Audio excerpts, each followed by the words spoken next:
I have no idea if we stumble upon a scene of witchcraft out on the REZ that night, and maybe we interrupted them, or if we came across a portal or something. These are some things I'll never know. My only guess is that it was some sort of large-scale witchcraft ritual in the middle of the desert, as I know that some of these places are known for gathering spots of all sorts of evil ceremonies, and the people who practice bad medicine, they are known for getting together for ceremonies, especially in the desert at night. For those asking, this happened over 20 years ago, so I can't really remember the exact location or the spot that it happened at. I had a trucking company, and I had several customers on contract that were located in South Arizona. At this time I was based out of Denver, so the overnight trips were long and lonely. One late afternoon, I was at home enjoying the day with my ex-wife when my phone rang around 6:30 p.m. It was the call to throw my bags in the semi and head south to Arizona for an early morning load. I told my ex-wife if she wanted to come with me on this trip, and she said sure, let me get a bag with clothes. We left out of Denver on the highway, headed south towards Arizona. I kicked up my rig to 75, and I set the cruise control with some satellite radio, and we kept each other company by talking as the night began to fall, finally arriving in Nogales, Arizona in the late morning. I was told my truck wouldn't be loaded until about 2 p.m. that afternoon, so we went to the truck stop to take a nice shower, and we also ate a good meal, and then a quick nap as we knew the trip back to Denver would be a long one. After getting loaded, it was around 4:30 p.m., and this was in December or January, so the sun would set quick in the evenings. We ended up leaving Nogales going up north towards the Navajo REZ. This is where you have to excuse me. I can't exactly remember where it was.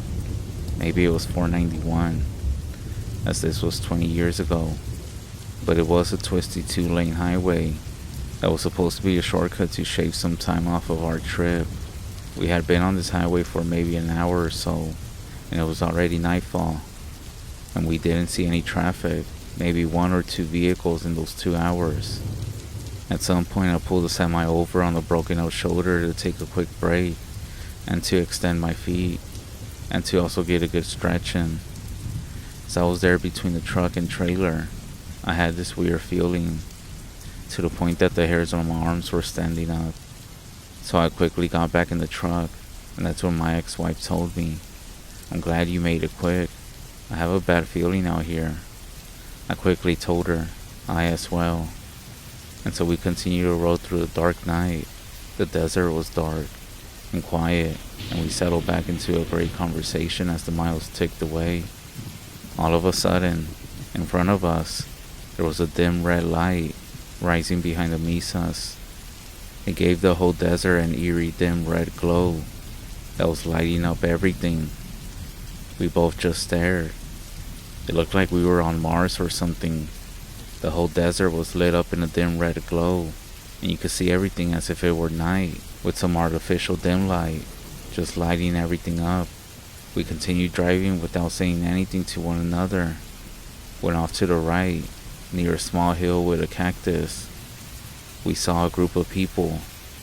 They were all in black, all together.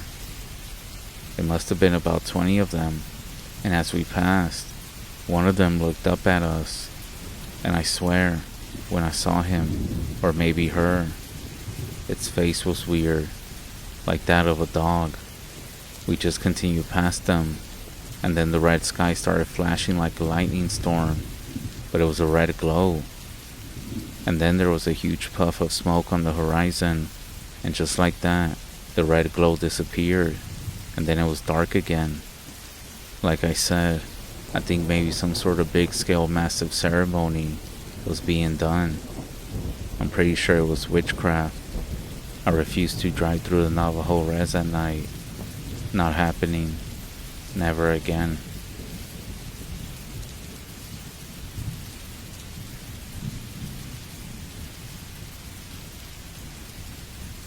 I am Okanagan from the Sioux Nation. Our people's homelands stretch across what is now southern British Columbia in North Washington State, including the Colville Reservation, where many of our families live today.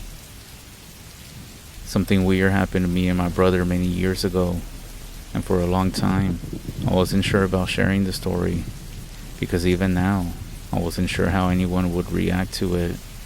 This is the most weird and most disturbing thing I ever remember happening to me when I was a teenager. A quick bit of background. My older brother, Jerry, he took his own life many years ago back in 1994. He was 20 years old, and he was one of the coolest dudes you would ever have in your family. We rarely ever fought with each other. He would protect me from bullies at our school, and in general we were just so in sync and chill with each other. We spent a lot of time hunting in the forest, camping, and fishing. We played Street Fighter and Mortal Kombat together, and we even listened to a lot of rock music. Everyone in my family, myself included, we were all blown away by his sudden unexpected death. But before he died, something weird happened to both of us about a few weeks before he took his own life. I'm not saying that this caused or even led to it, but I figure I may as well share this anyway. My brother and I went out driving to Old Mac Lake in Washington in our dad's RV. We were going to spend the weekend fishing and camping together by the lake, listening to music on the radio, smoke, just hang out and have a good time. It was a beautiful, clear night, and we could also see the stars. My brother liked going there because he was always a big lover of being underneath the stars. He was in love with nature and very spiritual as well. We caught some trout, some red-side shiners, and ate them over a campfire. The entire time we were talking about all kinds of stuff. He was one of those people who got really big on philosophy. The whole time we just lay there underneath the stars and we both fell asleep. It's pretty cliche and weird to have those bonding moments with your brother. But at that moment, we were just two cool dudes who understood each other. We didn't have to hug or say, "I love you, man," because we could both communicate with our stone minds. I barely got to see a lot of him. He had this job about a few hours over, and I was still in high school at that time.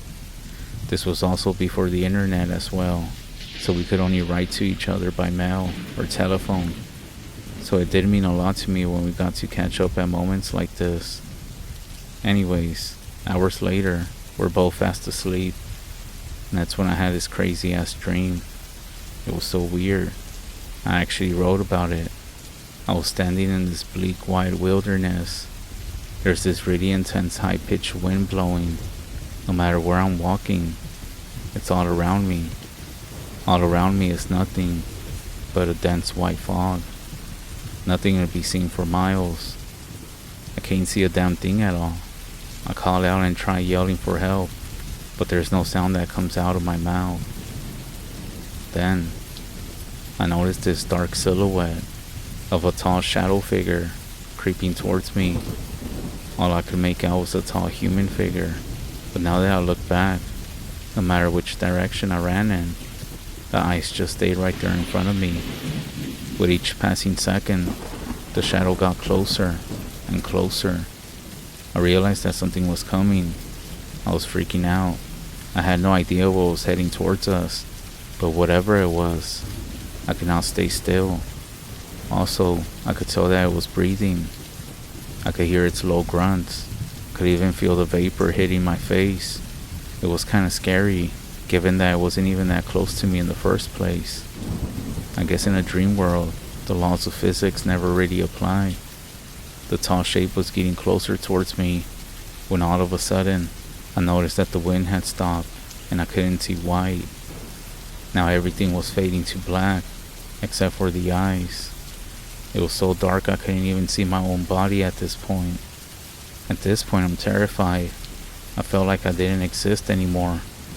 Then, the space around me turned into a cosmic spectrum of colors.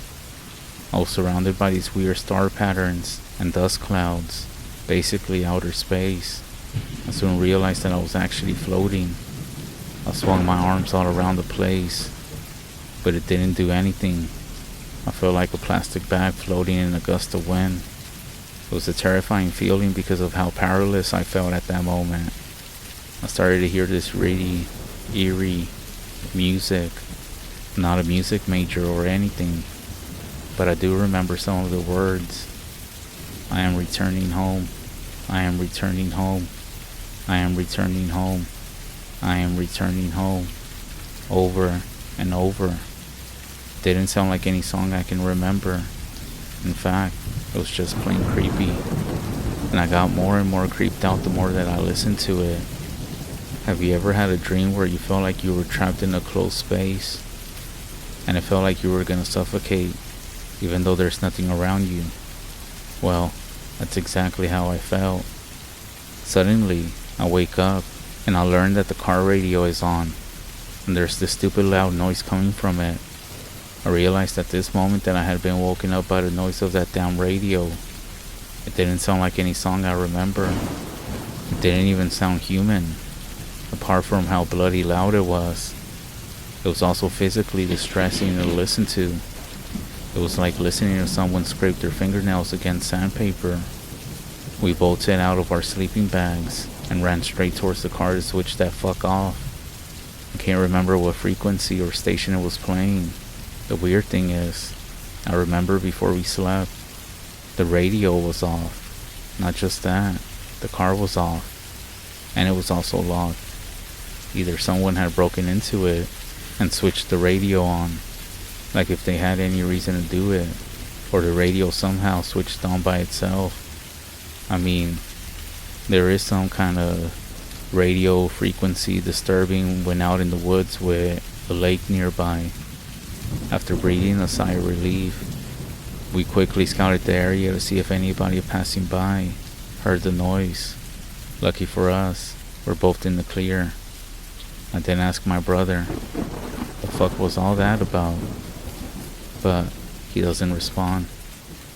I can tell from his look and reaction that he was just as rattled as I was. You might be thinking it was a weird drug-induced fever dream. Just hear me out. There's no explanation for how our radio switched on like that, or what that noise even was, even though it sounded way too loud to be interference. All of this is not even the strangest part. Later that night, we locked the car many times over, and just lay by the remains of the fire until we both fell asleep. This time, we're both good. We weren't interrupted by any more nightmare broadcasts from hell. The day after all of this, I asked him about last night, asking him about what he thought it was, and he said he had no idea what I was talking about. I was shocked. I did my best to remind him. I told him the screeching, the radio turning itself on, us panicking and freaking out over whether anybody else was there, but apparently he thought I was bait and had some kind of fucked up drug nightmare.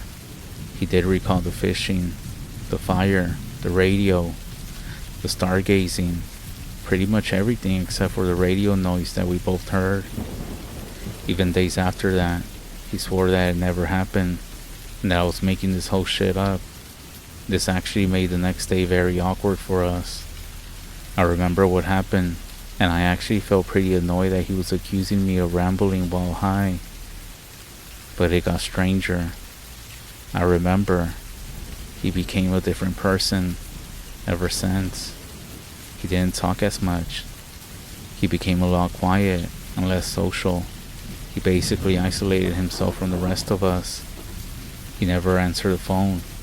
He stopped writing to us, which wasn't like him, and he started doing some weird things, like when he spoke, he would barely make eye contact, and he said some weird random things as well. He started speaking about suffering as part of human destiny. Why are we scared of our fate? He started talking to himself a lot as well, even when others were near him. He said he had found peace and found his God. He quit his job for no real reason and became a hermit. He stopped being interested in women and clubbing, and his apartment became like something from The Shining. It was messy, paper everywhere. Basically, he stopped taking care of himself. And then, my brother took his life about 3 weeks after that incident. He wrote something like, It's time to return home. Now, I don't want to get too much into why he did it. There was a lot of things going on in his life. He was always very emotional and passionate about lots of things, but overall he was a great guy and my best friend. Drugs alone would never have done this to him. Also, for those of you who didn't know, there's a huge problem throughout a lot of Native American communities. In fact, we are more than 2 times as likely to off ourselves than the national average, especially those of us between 10 to 25. There's a lot of factors that affect our mental health, drug abuse, and in general, there are social stigmas even now against seeking help or being perceived as mentally ill. Not to mention, there were way fewer resources for us back then, and there weren't that many places where people could go to talk about at that time. But the thing is, even now, I still have no explanation for what I heard that night on the radio, how it got turned on, or what the hell kind of song, if indeed it was a song, that I heard. I just wanted to share this, and I guess, get it out there.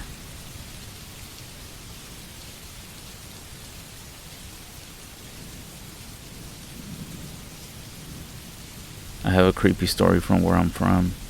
It's nothing like encountering a creature or something of some sort, but I would consider it one of the most creepiest things that I came across.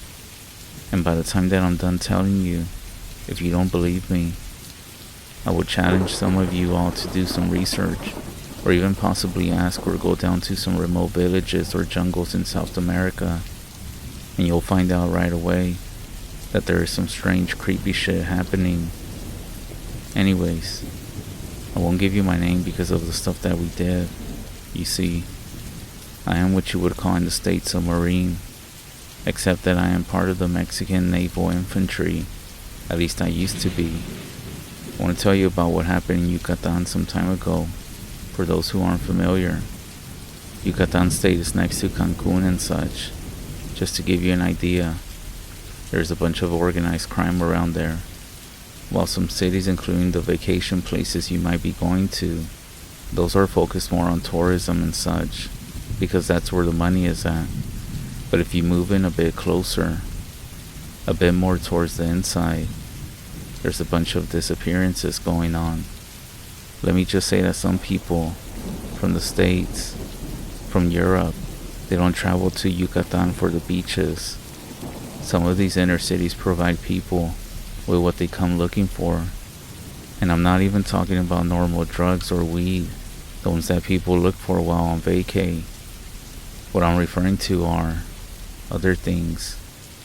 Things that if I was to tell you would make your blood boil. We try our best to dismantle these networks, but they are so well structured that it's like chasing a ghost. You might find a lead, but then it gets you nowhere. Everything points to the fact that the leaders of these networks belong to Eastern Europe, but they come over to Mexico because the market in that area is already highly competitive. Their safe houses are very difficult to find, since they're basically small cabins. When they realize that we're close, they simply move. You know how I said that they aren't here for drugs? That's why it's hard to actually get to them, since they're not here for that. It doesn't make things complicated for them, because they don't hold the kids for many days. And to make it worse, their cabins are inside the jungles and farms and mountains, which makes the tracking more complicated.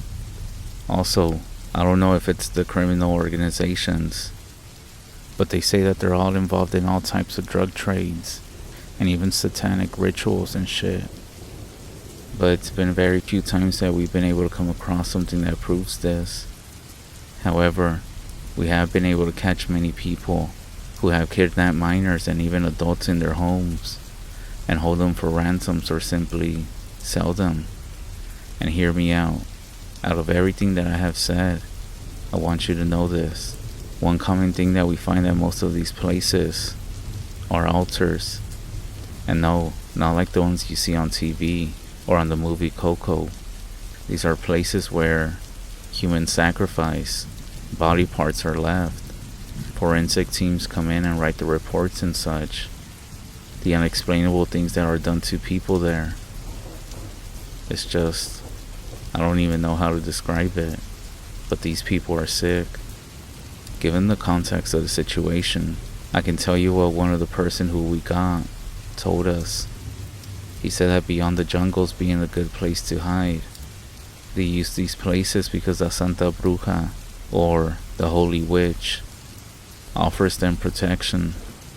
According to this criminal, this would prevent anyone from approaching them at night, with the condition that they continue to allow minors to be taken by the satanic cult. For some reason, this creeped me out. Not in a scare way, more of like, what the fuck is wrong with y'all?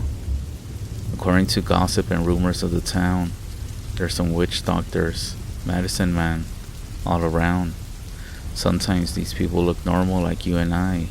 It's not like you see on TV or the media that shows evil people in black hoodies and long robes in a remote village. Some of these things are happening right next to you. As a Mexicano myself, I know for a fact that there's a bunch of religious, drug, and even death worship down here. I'm serious. Some of these crazy ass people literally worship death, also known as La Santa Muerte. Look it up if you don't believe me. It also made sense what he said next. He said that nobody could get there at night because the times that we would conduct raids into the jungles were at night, and for some reason we never found anything or anybody. Most of these times it was because some weird shit happened. Vehicles would fail, the raid got canceled, something popped up. It was always weird. Now, we all know the legends here, and we do treat everything with respect. A lot of these things are real. Evil spirits, witch doctors, brujos, duendes, and nahuales, they're all real. It's not the way most Americanized media has shown these things to be, like in the films The Conjuring and such. Anyways, I'll get to the story. Our teniente, or lieutenant, he was mad with the guy that we caught, the one that was telling us all this.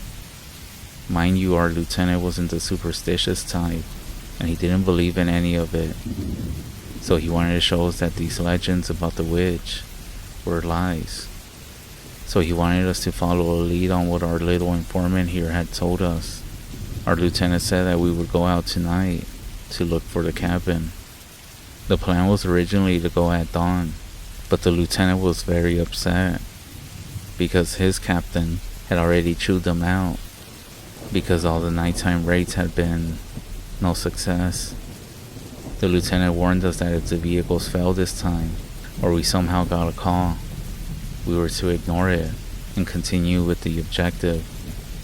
We would have to go on foot into the jungle if we had to. At around 8 p.m., we loaded enough weapons and ammunition, took our night vision scopes, thermals and everything. We took the map markings the way to follow on foot. We even came up with a few backup plans and wrote them on the map, and everyone carried a few copies. This way, no matter what happened, if we got separated, we all knew our mission and what to do.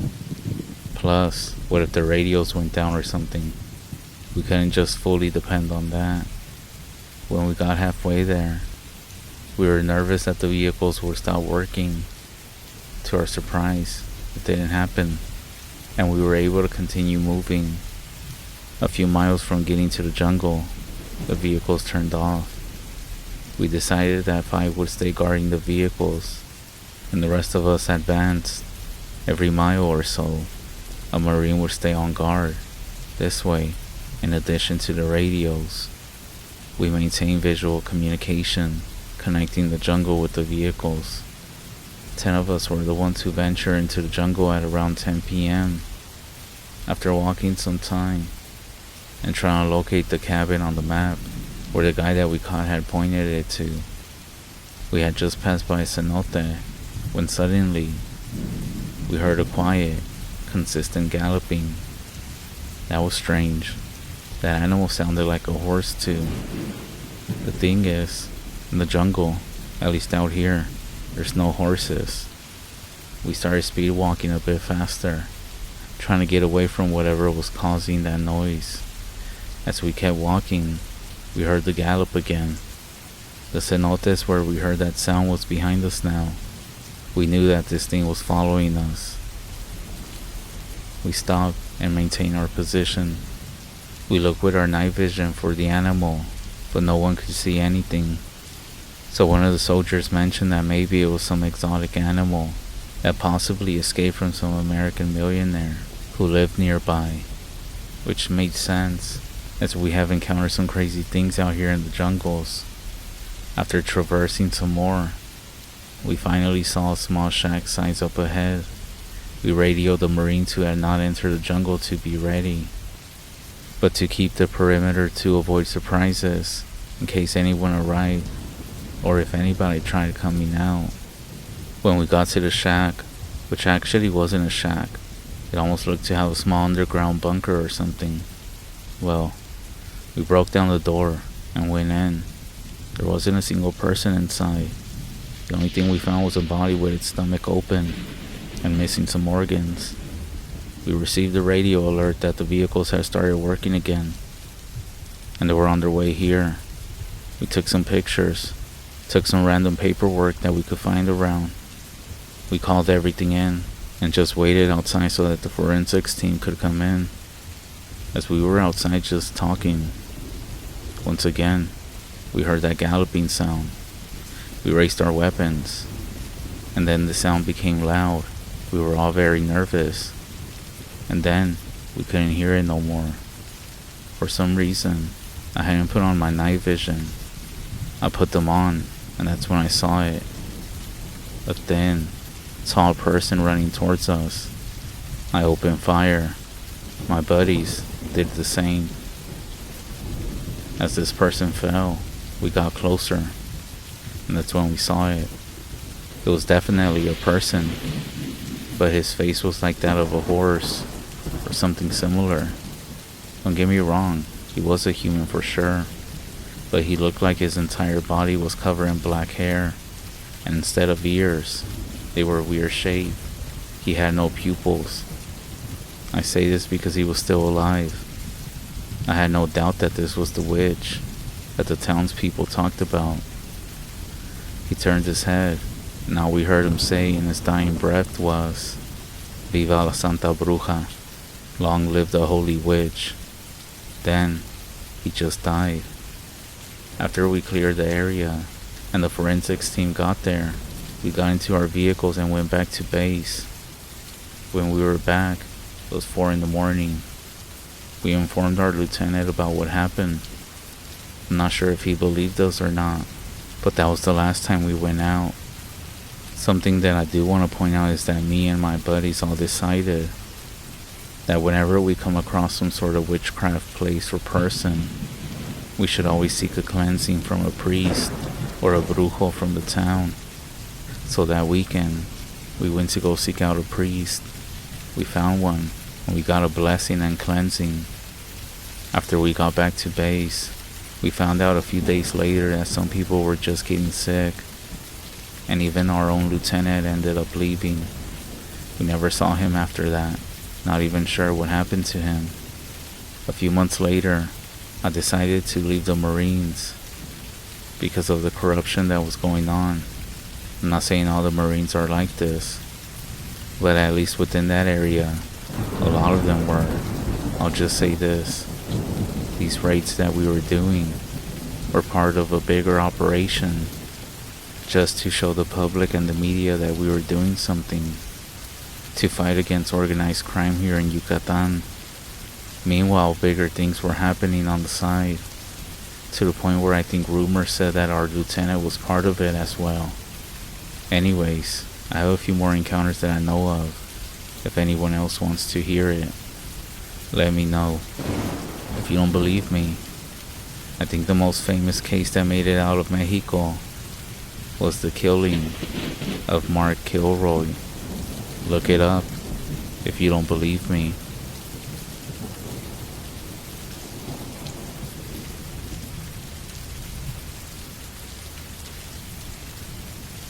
I took my boyfriend up to the REZ, and he didn't believe in paranormal things until now.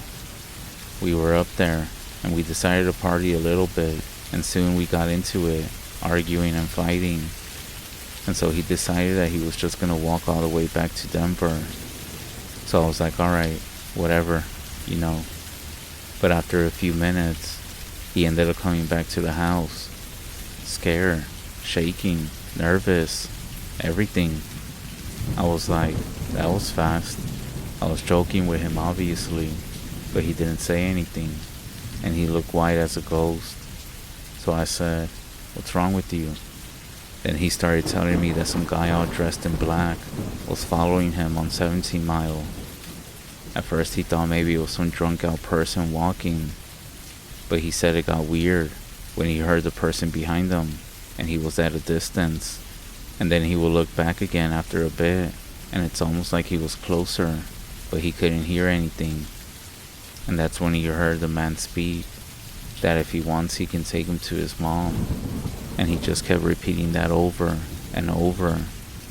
He got creeped out, so he decided to come back, and on the way back, it was the same thing, but he always kept the distance. The scariest part about it is that his mom had passed away like 6 months earlier, so much for all that fighting. He ended up staying the night with me. We did end up breaking up a few weeks after that. One last thing that I forgot to mention. That same night, I remember him saying that he couldn't sleep.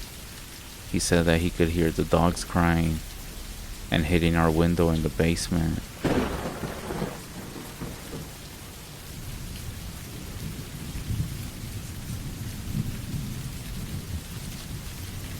One night as I was sleeping, my wife woke me up to tell me that our son was standing in his room, talking to someone. I thought that he was talking in his sleep, and so I just brushed it off and tried to get back to the dream I was having. A few minutes later, my wife woke me up again, saying that our son was really scaring her. He was really talking to someone, but the room was empty, except for him. I got up and went across the hall to his room, and sure enough, there he was. He was talking to somebody. He was an early 2-year-old at that time, so it was difficult to make out what he was saying. I asked him what he was doing, and he turned and looked at me. He pointed to the area in front of him, and when he looked back to this quote-unquote person that he was talking to, he just stopped and looked around the room. He then ran out of the room and into the living room, which is on the other side of his bedroom wall, and said goodbye to someone that we couldn't see. He then walked back to his room, got into bed, and went back to sleep.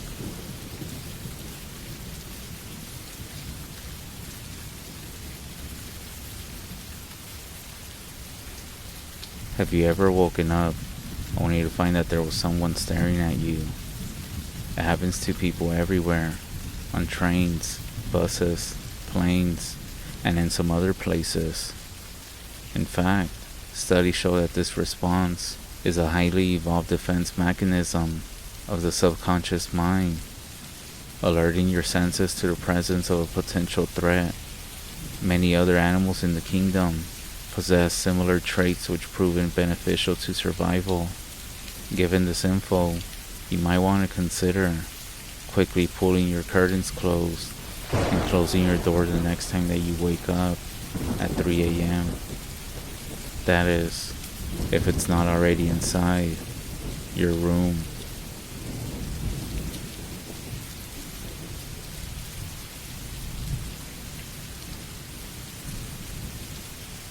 A few years ago, I was walking in the woods through a beaten track, and I started to smell this really overpowering sweet smell. Being nosy, I pulled back the undergrowth to have a look. That's when I found a dead body. The guy had obviously been there a while, and he wasn't looking great. All swollen and green and black with various runny bits. I could tell that the local wildlife had also been dining well for a few days. I ended up calling the police, who told me to wait with the body until they arrived. Being in the middle of nowhere, it took some time for them to get there. By then it was dark, and I was just sitting there in the darkness with him for a long time. It turned out he had committed suicide. I'm not a big believer in supernatural, spiritual type of stuff, but for a long time after that, I started having dreams about him, and he would talk to me, and it really wasn't nice things. The dreams were mainly about him, how he was angry I had disturbed this resting place, and he wanted me to kill myself. Now maybe it was just my imagination, but it was all pretty disturbing at that time. Maybe it was some sort of PTSD from having to sit there in the darkness, alone, with a stranger's body like that. He still turns up in my dreams here and there, and there is no doubt that tonight it will happen again after sharing this.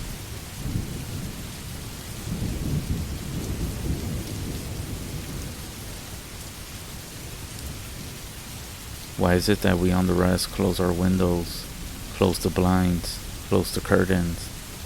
We all been told about what lingers around at night outside, but why should you close your blinds and curtains as well? I was told that evil spirits and bad medicine can enter a home through a window. I have a story from when I was an infant living on the REZ with my father's extended family, out on the Navajo REZ. There was a medicine man that people in the neighborhood suspected of being a skinwalker, or a witch or something. Well, the medicine man ended up dying, and everyone held some type of service for him despite the rumors. Everyone that was there had came back to my grandma's place, which was only several miles from the descendants' former home. On that night, as everyone was getting ready for bed in the house, there was a horrible sound, a loud cry, coming from the direction of the past man's hogan. It was described as a mix between an animal and a human scream, loud enough to wake everyone in the house. My mother, being Christian, she got a bit nervous, but my father, who was traditional, he stood up and started closing all the windows, all the blinds, curtains, and covers in the room. I was told that he did this while not looking outside. All the other members of the family did the same.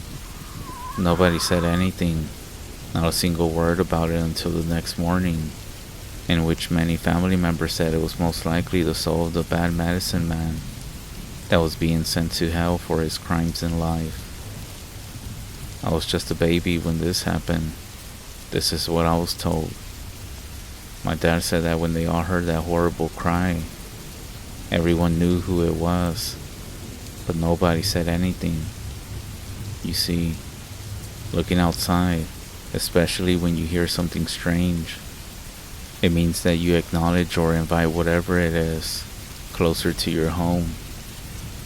That's why when they heard this cry, everyone jumped to action without even looking. And that's why when you go to sleep tonight, if you hear any strange noises, you didn't.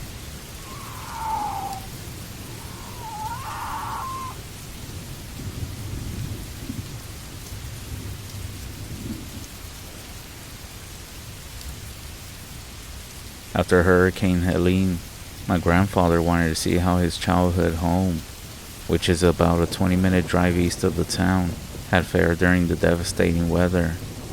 On this trip, however, my grandfather shared with me a lot of stories about his childhood. Growing up in Appalachia, I learned a lot about him that I had simply never known about. However, there is one story that actually scared me, and I had trouble sleeping the night after hearing it. I even still have nightmares about it, and I'll tell you that story now. In February of 1954, a few weeks before my grandfather turned 12, his family's little farm had been experiencing some attacks on their animals, mainly the chickens. In the weeks before, they had lost about 7 or 8 chickens from their flock of 30 or so. They had a small property, about an acre or two, in the foothills of the Appalachian Mountains, near a place called Hall Mountain. One night, during a fairly heavy snowstorm, my grandfather's family was awoken to the sounds of chickens screaming and flocking around about 70 or so yards away from the house. My grandfather and his dad, Paul, They immediately jumped into their boots and coats and ran outside to confront what they believed to be some coyotes. As they ran outside the back door, my great-grandfather with his rifle and my grandfather with a pellet gun, they both stopped dead in their tracks as they saw what my grandfather described, the nastiest, most foul-looking human-type creature that you could possibly imagine.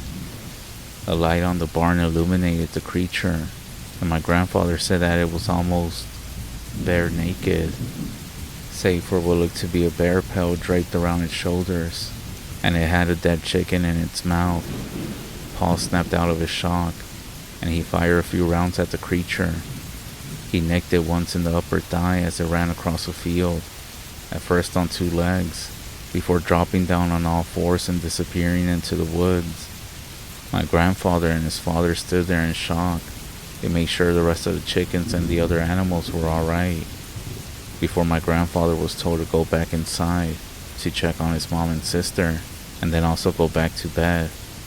Apparently, Paul stayed outside for a few more hours, pacing back and forth on the porch, waiting for that creature to come back.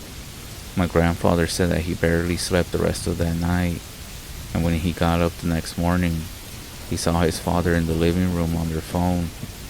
As he was eating breakfast, his father came into the dining room, whispered something to his wife, and sat at the table.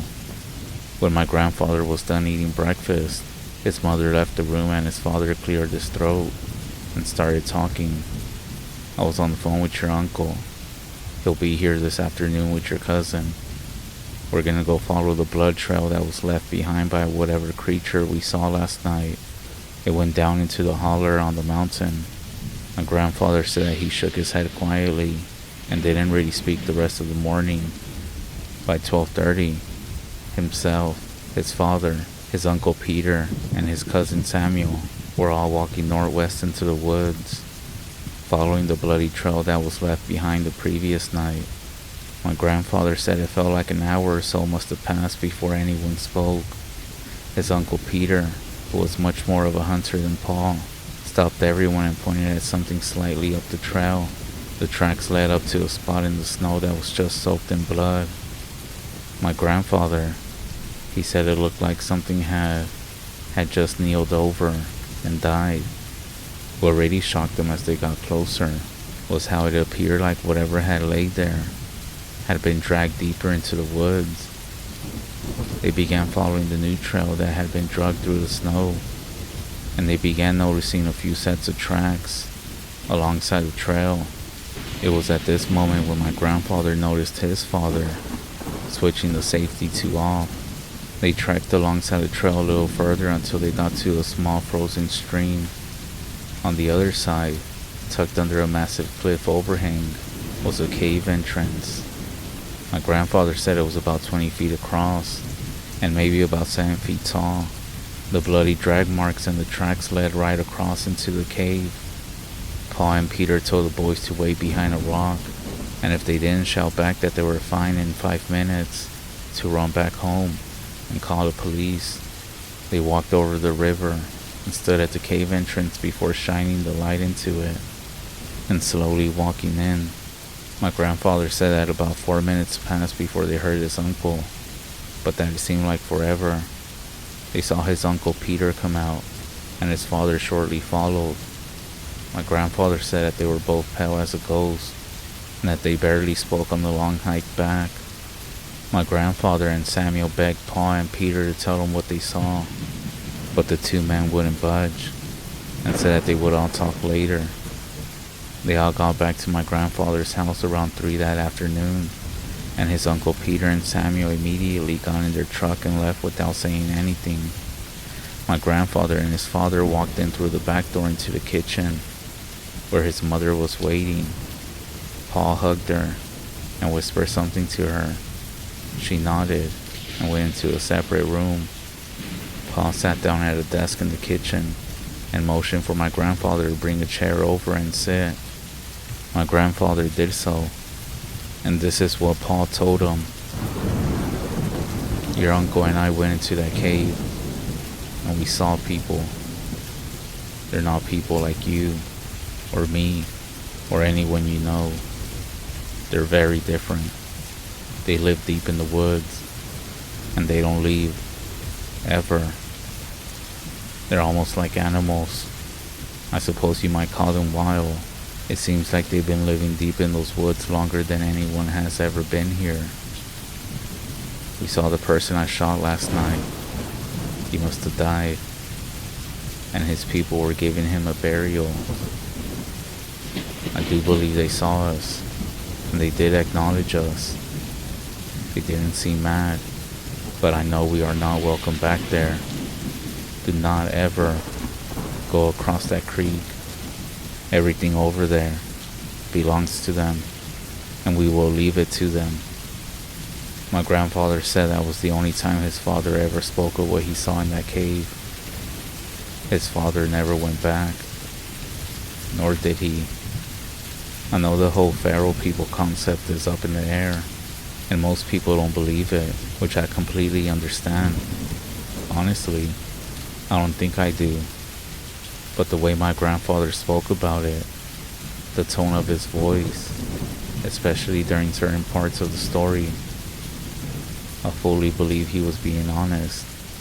He truly saw his father shoot a feral human, and his father and his uncle truly saw a small feral community living in a cave deep in the Appalachian hills.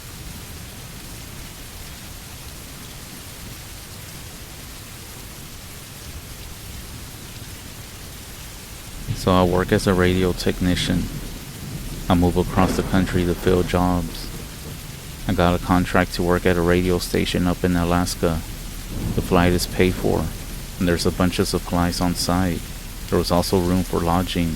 Otherwise, I was going to have to pay for a hotel in the nearby town, which was miles away.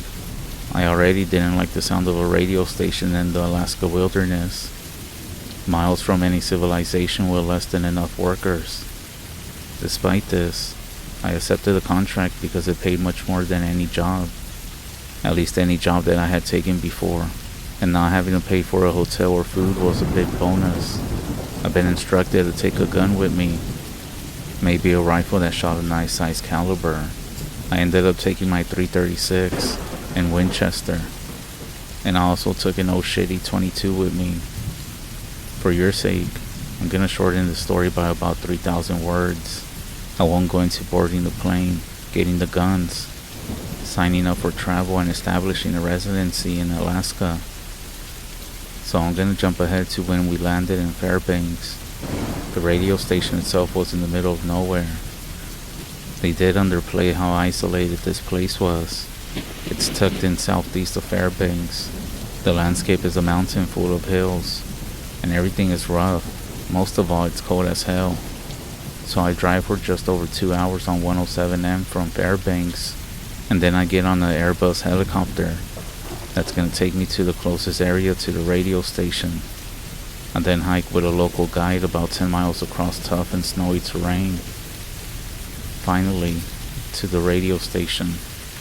The guide ends up staying there for the evening. Something about a storm coming in. The other staff and myself got acquainted. There was Kevin the groundskeeper, who had grown up nearby in Delta Junction. He was only 17, and he was going off to college soon. Apparently, this was one reason the place was undermanned. The pay was over minimum wage, and aside from the technicians, all the other jobs were entry level, with kids who worked there during the summer, and then they would leave when they went to college. There was this other guy whose name I can't remember, but a few of the others seemed to be quite familiar with him. He was around 30. He was one of the 8 or so local mountain guides. There was also Nathan, a 20-year-old guy saving up to move to Anchorage with his girlfriend. He was also the other radio technician. There was supposed to be another employee, but they stopped showing up about a month prior to when I got there. I put my stuff in the lodging room. I go out to talk with the others, and just to get a bite to eat, I enter the main room and notice that the guide is gone. Where did he end up going? Nathan looked at me. He ended up leaving. Said it was getting late. I remember telling him that he just let him go during the storm. He insisted that he said something about having to get home soon, and that he would be fine. After all, he is a guide. He knows these mountains better than the bears do. I wasn't fine with this, but I guess Nathan was right. I wasn't gonna make an argument out of it. It did bug me from the beginning that a guide as knowledgeable as he just got up and left in a storm. And then the bad news came about a week later.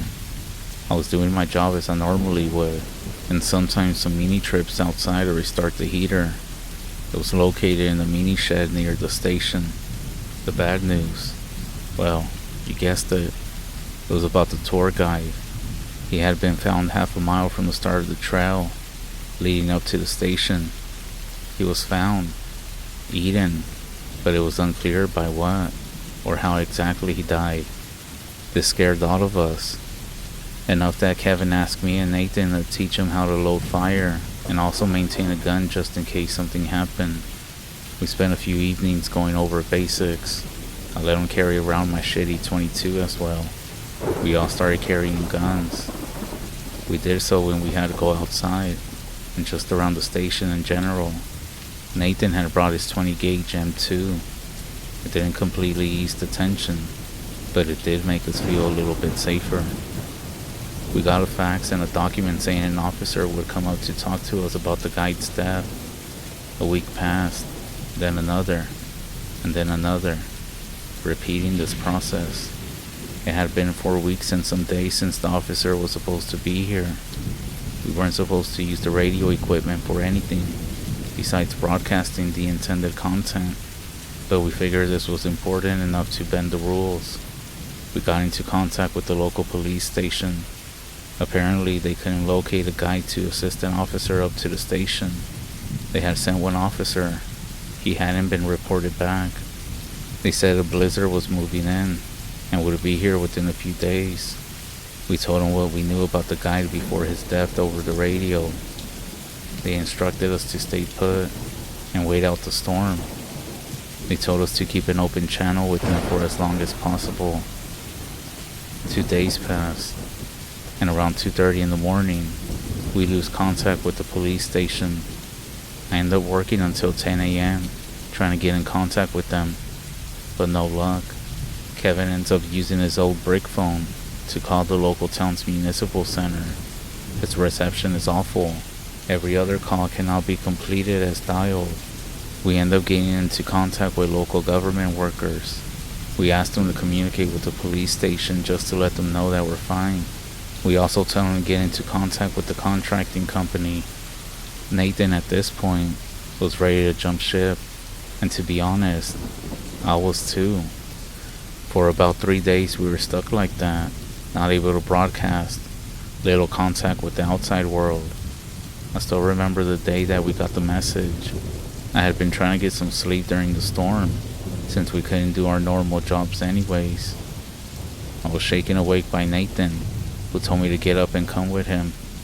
When I finally came to my senses, I saw why he was panicking.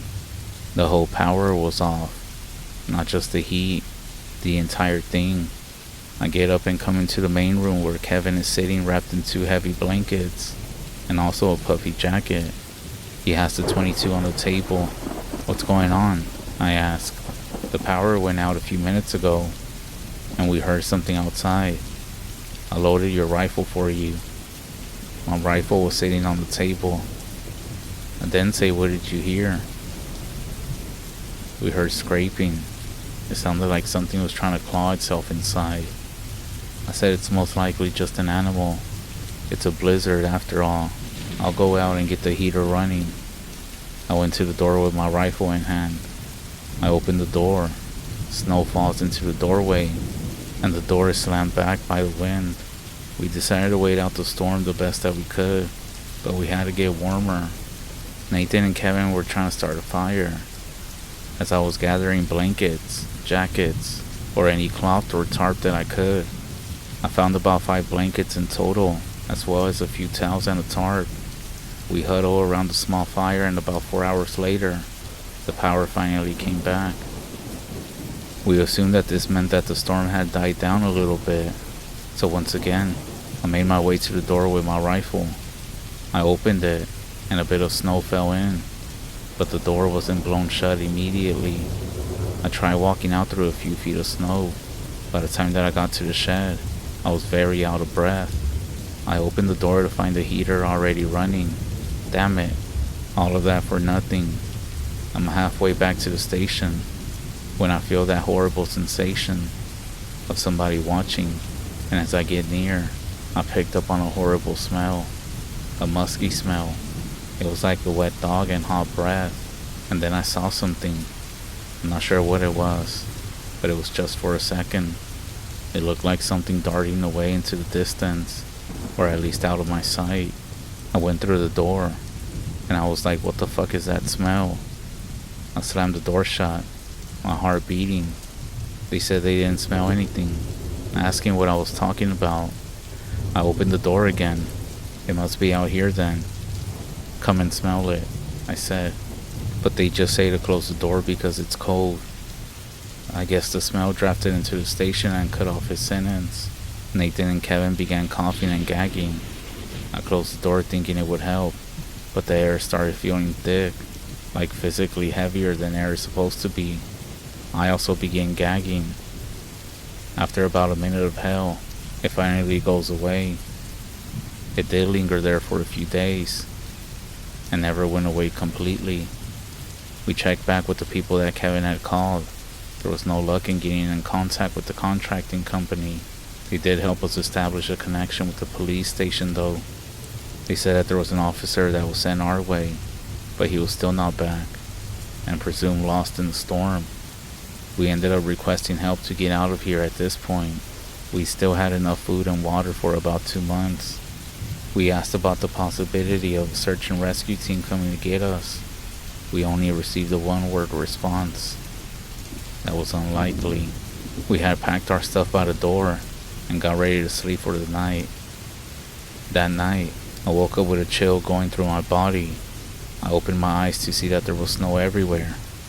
On my bed, on me, all over the fucking room. The door to the room was open, which I remember closing. I got up and ran out into the main room. The front door was wide open, and one of the packs was gone.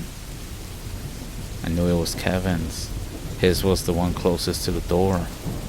My pack, which was next to Kevin's, had a huge tear down the middle, uneven, and about the size of a bear's paw. There was some sort of black sticky stuff on the bag as well, which smelled like rot and musk, combined in a horrible symphony of smells. I slammed the door shut and turned on the lights. I went to wake up Nathan and Kevin. Nathan woke up instantly, but Kevin's eyes were frozen shut. We spent the morning putting warm water on his eyes. Eventually he got them open. He could see for the most part, but he kept complaining about his eyes being cold and also painful, despite the rest of his body being warm, even hours after they had been open. The next 2 days, however, were pretty uneventful.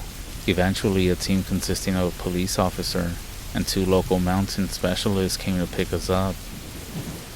We were hesitating to tell them about the weird things that happened, but eventually they inquired about our time there, and we told them. They said that they often get reports like that from people who worked at the station before. They told us that they never had a reason to go up there, and that it was just some kids getting spooked by the shadows, but that this was the worst. Even after we left that place, the whole ordeal wasn't really over. Of course, we had to speak to the police about everything, mostly about the missing people, but they wanted to know everything else as well. We did end up staying there for another month because of the police investigation, and because we had technically broken our contract with the company and also the broadcasting company. The contractors decided not to pursue any legal action, and we and the broadcasting company settled out of court. Even after coming home, some weird things are still happening. I know they're related to this whole thing, but whenever I tell the story, whether it's virtually or in person, my dogs always act up if they're with me, even when I'm not home. My neighbors without fail tell me that my dogs make a ton of noise. It could be a coincidence, or them trying to scare me. but hey, you just never know. I guess just be careful of any jobs you get. It might be away from people or civilization itself.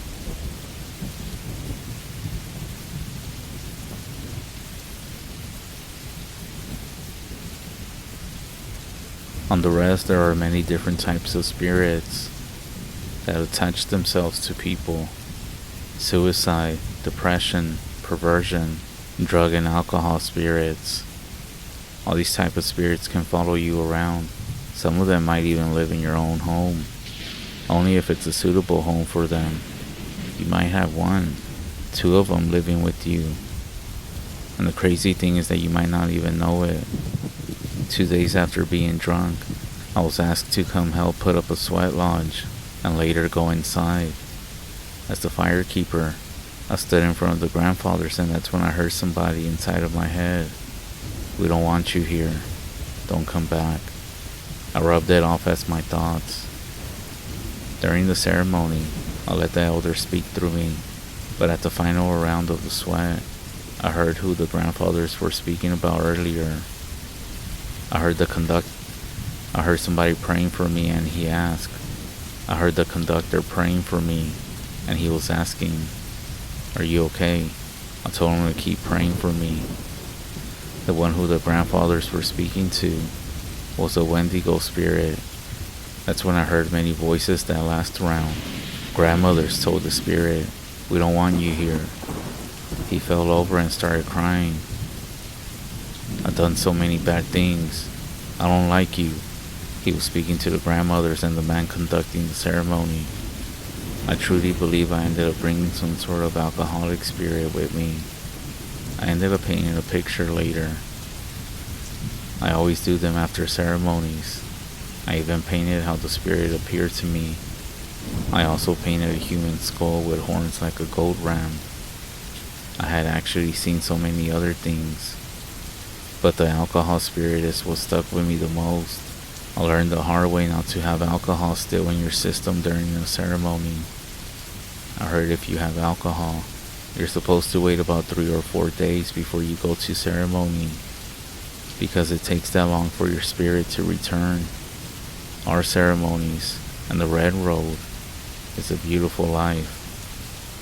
Best wishes to everybody. Thanks for listening.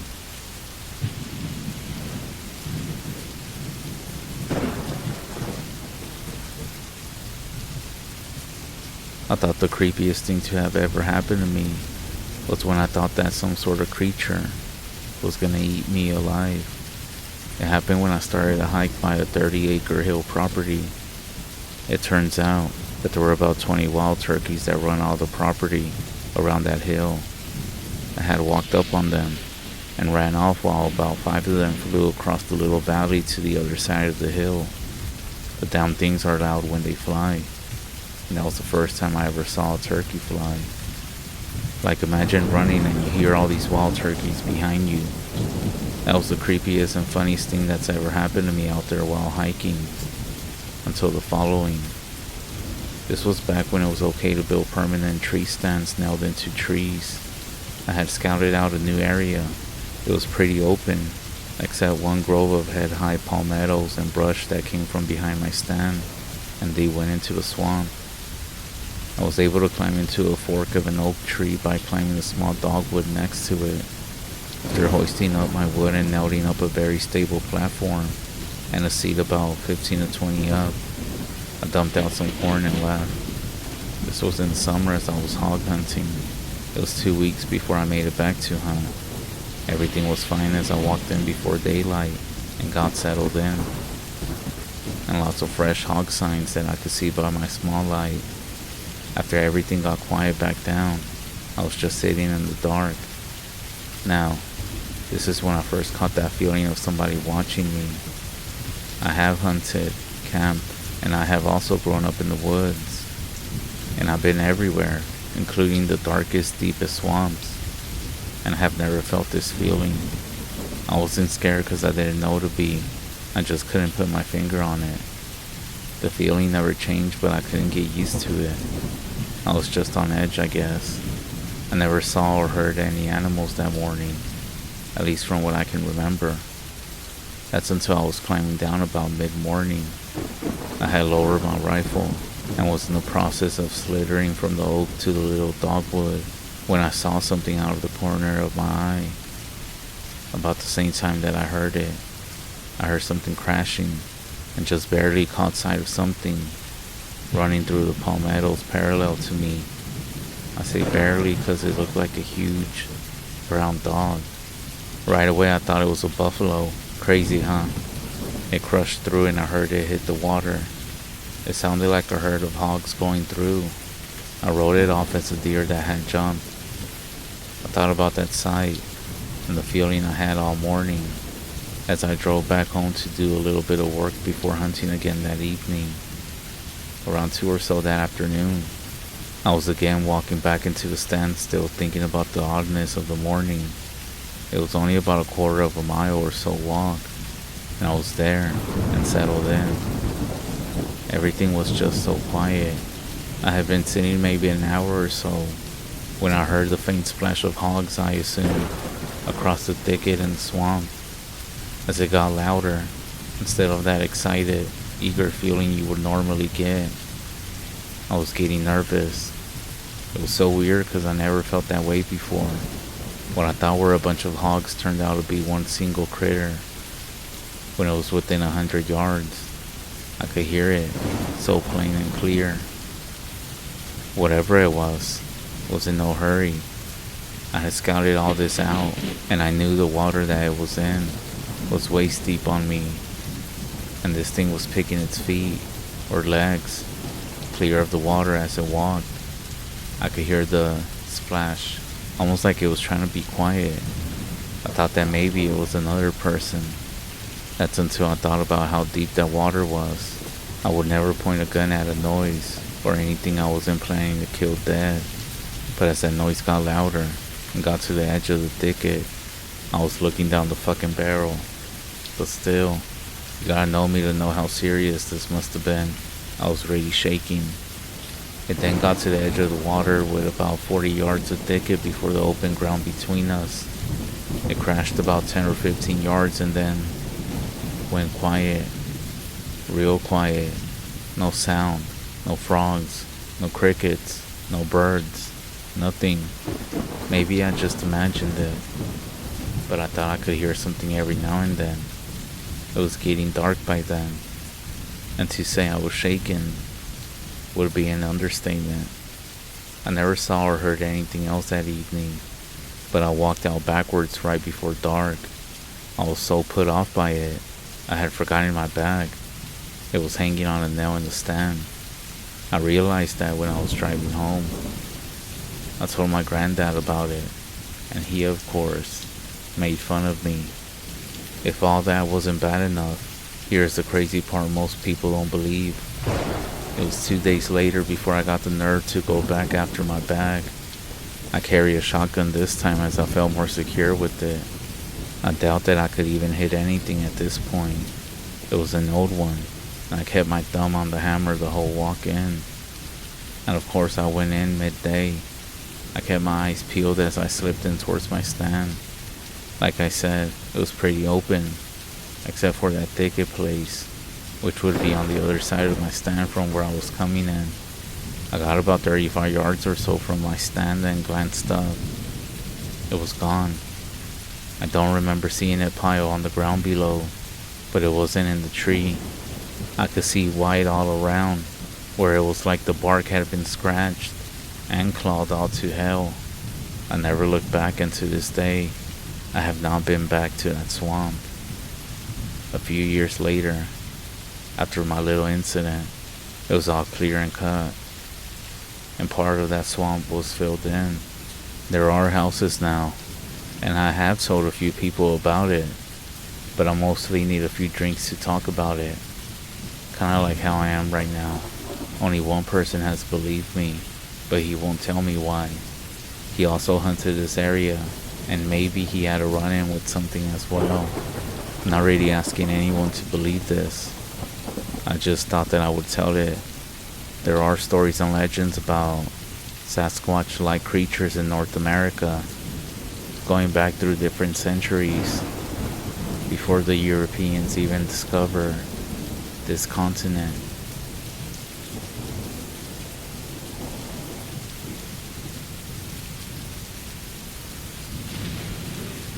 This story takes place on my REZ, the Walker River Paiute REZ in western Nevada, at a tribal elder's house. Those from my REZ will know who I'm talking about. This tribal elder was the oldest member of the tribe when he passed 2 years ago, well into his 90s. When he passed on, his house and property were being disputed between nieces and nephews and his common-law wife, who was from another REZ. Her grandson, fresh out of prison, ended up staying there. He was a big party person, and he brought his tweaker white girlfriend down to stay in the house with him. None of them had any income, so they started selling off the elder's belongings. They didn't realize that some of what they were getting rid of wasn't just old stuff. It was sacred. The elder had medicine bundles for protection and healing that was never supposed to be disturbed, but they didn't care. They sold it off like it was nothing. Now who would buy stuff like this? You'll learn living on the REZ that there are things that you shouldn't do, items that shouldn't be touched or messed with. However, there are evil people with evil intentions that want items that belong to the dead so that they can do their witchcraft ways. Or maybe some people just buy these items out of ignorance. Anyways, soon after, the grandson kicked his girlfriend out and he moved in a girl from the local REZ. Another tweaker, just 18, they kept selling off the elder's things, and eventually, the guy got thrown in jail. Our tribal council voted to kick him off the REZ, and he left the house keys with the girl. Now, one of my close friends went out there with her one night to hang out and get high, but when he came back, he was shaken. He told me some messed up stuff went down at the house, and my friend knew better than to go hang around inside his house because of who it belonged to. The whole situation about the grandson being thrown in jail and kicked out was known around the REZ. Everybody knew to stay away from this place. There were quite a few rumors and stories. So he told me they were sitting in the living room, watching TV. He said they started hearing footsteps on the roof. At first, they thought it might be an animal, but the steps were too heavy, like someone pacing back and forth above them. Then, out of nowhere, they heard a low voice coming from one of the windows. It wasn't speaking the American language. It sounded different, but guttural, like someone was chanting some spell or something wrong. Then, my friend said they looked out the window to see what the noise was, and that's when they saw them. The figures. 4 of them.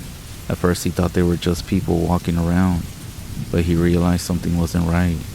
These figures weren't fully human. They were gray, like shadows, but their shapes were all twisted and wrong, shifting around. They moved in a slow, unnatural way, circling the ground outside. He said they were tall, too tall, and hunched over like something was crawling beneath their skin. Their limbs looked weird, bending at odd angles, and their heads would twitch unnaturally, like they were struggling to keep a human form. As they moved closer to the house, he saw their eyes, black pits that seemed to draw in all the light around them. Terrified, they pulled the curtains back, trying to ignore the sounds, but when they peeked out again, one of the figures was right there, standing at the window, staring in. Its face was twisted, the skin was stretched tight over sharp bones, and the mouth was pulled into a grin, but it was the eyes, the empty eyes, black, soulless, as he described them, that made him freeze. He swore the thing was looking straight into his soul, like it was putting some curse on him. They didn't know what to do. Running outside seemed like a death sentence, but staying inside felt no better. So they went into the kitchen, going down onto the floor, trying to stay out of sight of the windows. He whispered that they need to stay silent. He said that every creak of the house, every bit of wind outside sent their hearts racing. Then, the scratching sounds began. It got worse. It sounded like someone or something was digging, not just outside, but right underneath them. My friend grabbed the kitchen knife, as if that would do anything, but what else could he do? The noise continued, growing louder, almost like whatever was down there was trying to tunnel its way in. They stayed like that for hours, curled up on the kitchen floor, trying to figure out what to do. Every now and then they would hear footsteps again, on the roof, around the sides, or pacing back and forth just beyond the windows. He said it felt like they were being surrounded. As dawn was starting to creep up, the noises stopped. No more digging, no more footsteps, just an eerie silence. That's when the girl finally told him everything, the truth about the house, and what happened ever since the elder passed. She explained how they started selling items that were in a medicine bundle, items that should have never been moved, let alone be sold. But they had, and in doing so, they had invited something into the home. Hearing that made my friend sick to his stomach. He realized that whatever had been watching them, whatever had been trying to get inside, wasn't just some sort of spirit. He knew they couldn't stay any longer. Fuck this, he said under his breath, and with his heart pounding, he finally decided that they would run to the door. As they scrambled outside, expecting one of these things to come rushing at them. However, the yard was empty, or at least, it looked like it. He said that when they got to his truck, his stomach dropped. The door was open, like someone was inside. All his stuff was everywhere. On the front was a stick, tied up and twisted, and wrapped in something. My friend knew what it was.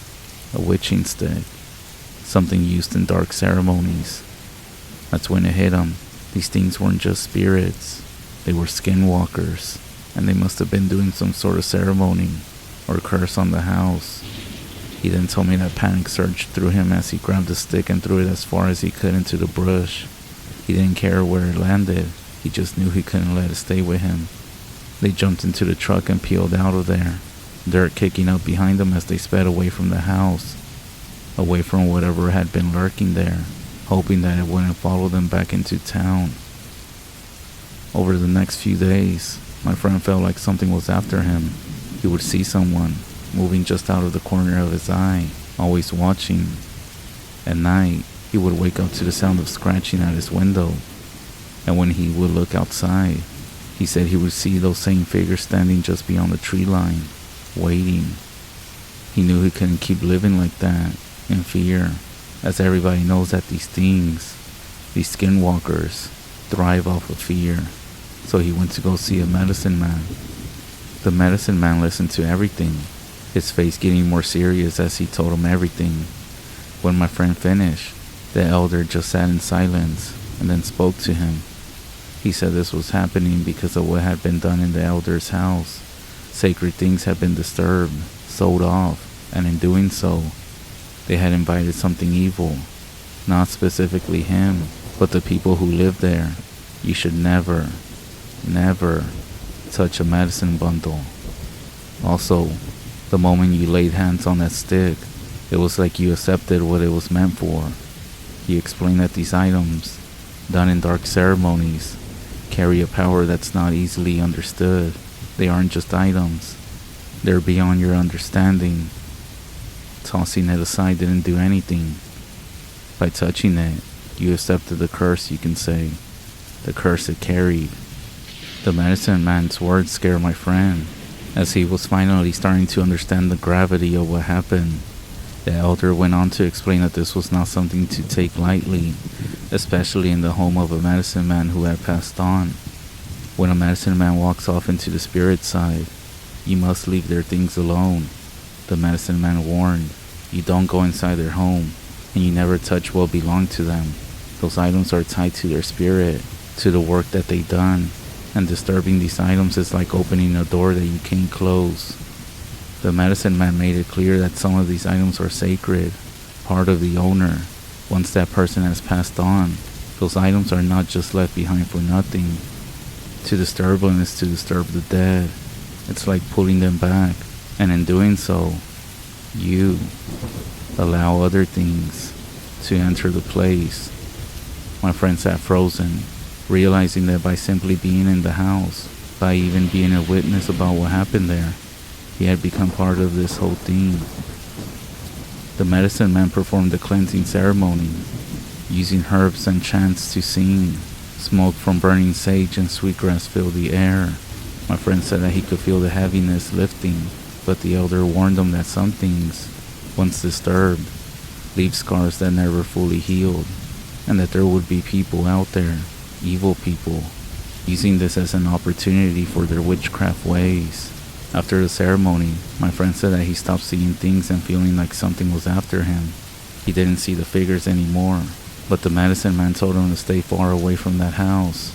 It was a place that had been tainted, and anyone who set foot in there risked being drawn into something they couldn't escape. As for the girl, she was never seen again. She stopped coming around, and no one seemed to know what happened to her. Maybe she left the reservation, or maybe the Skinwalkers had gotten to her first. All I know is that after that night, my friend never set foot near that house again. One last thing that my friend told me: never enter the home of someone who has passed on, and what belongs to them must stay with them.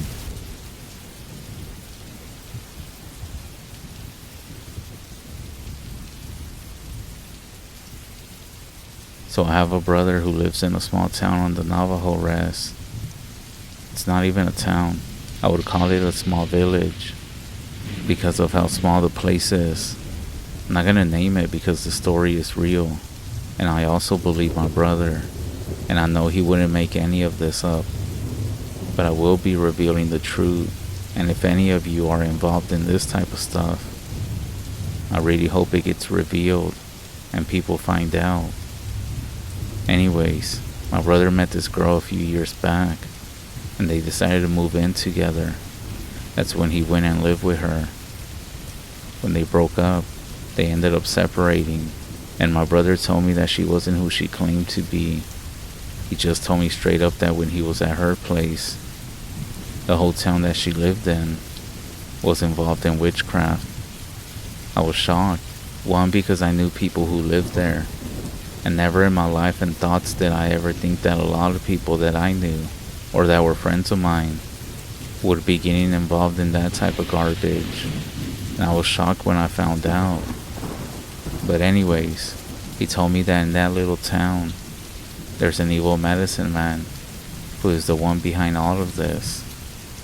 He also happens to live in the same block that he was living in, and he was only 4 houses from them. He said that one morning, around 5 a.m., he was getting ready to go to work. He started driving, and he passed by the home of the medicine man. As he was driving by the house on his way to work, he saw the door to the garage completely open. The light was on inside, and he said that whenever he drove by, he could see everything inside. He saw a man standing inside. He said that the man was tall, big, and he was wearing all black. That's when he noticed his feet and legs, but they were not normal.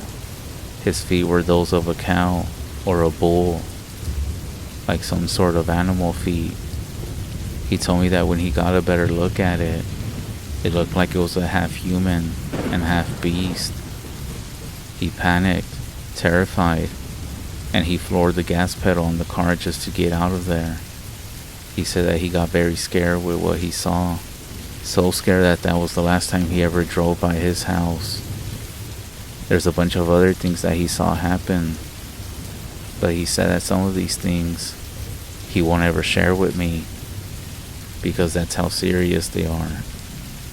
Anyways, I'm glad my brother left her, and we refuse to drive by that town from now on. So if you are one of them that's living in that town, we know. As far as everybody else goes, always be safe. You never know what somebody's intentions are.